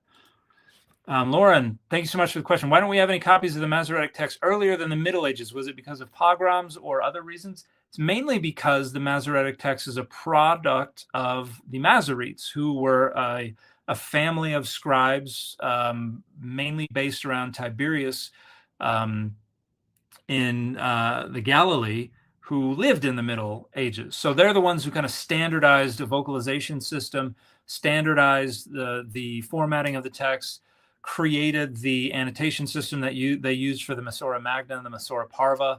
So that's mainly why. But we talk about Proto-Masoretic texts from Dead Sea Scrolls and things like that, and from the Cairo Geniza that date to between like the 500 CE to around 1100 CE.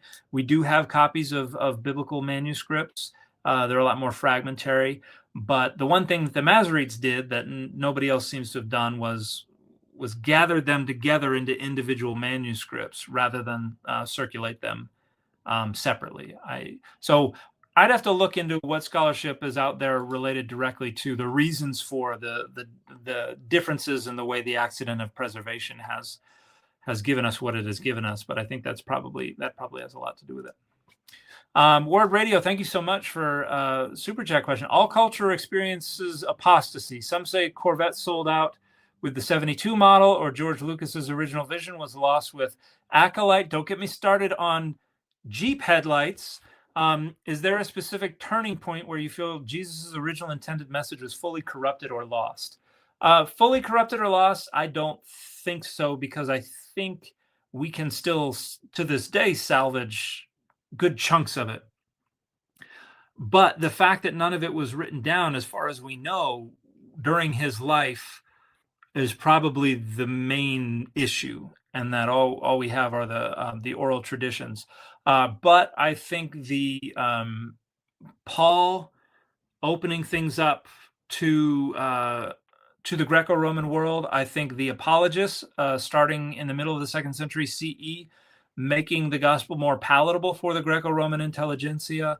I think every time there are big movements like that, there are ways that the gospel is being repackaged, or at least Jesus's message is being repackaged. And there's obviously a sense in which it is still being transmitted the way it was in the 1st century, to the degree that the Gospels and the letters of Paul, as we have them, reflect what was produced in the 1st century.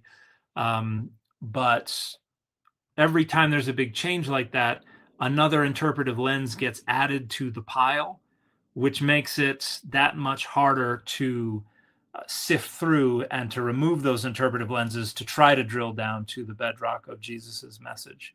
And we don't really know precisely what the relationship is between what we have in the New Testament and what the historical Jesus actually said. So I would say it's been a pretty consistent slow drip of changes, although I don't know that I would say anything was lost, except for that gap that we have between the actual words of the historical Jesus and what is recorded in the New Testament. Hopefully that makes sense. Where is Joe? Thank you so much for the question. Hi, Dan. Did Jesus speak Greek? I think Jesus probably spoke some marketplace Greek, some very, very basic conversational Greek. I think he could not have gotten by without some Greek, but Jesus was not an author in Greek.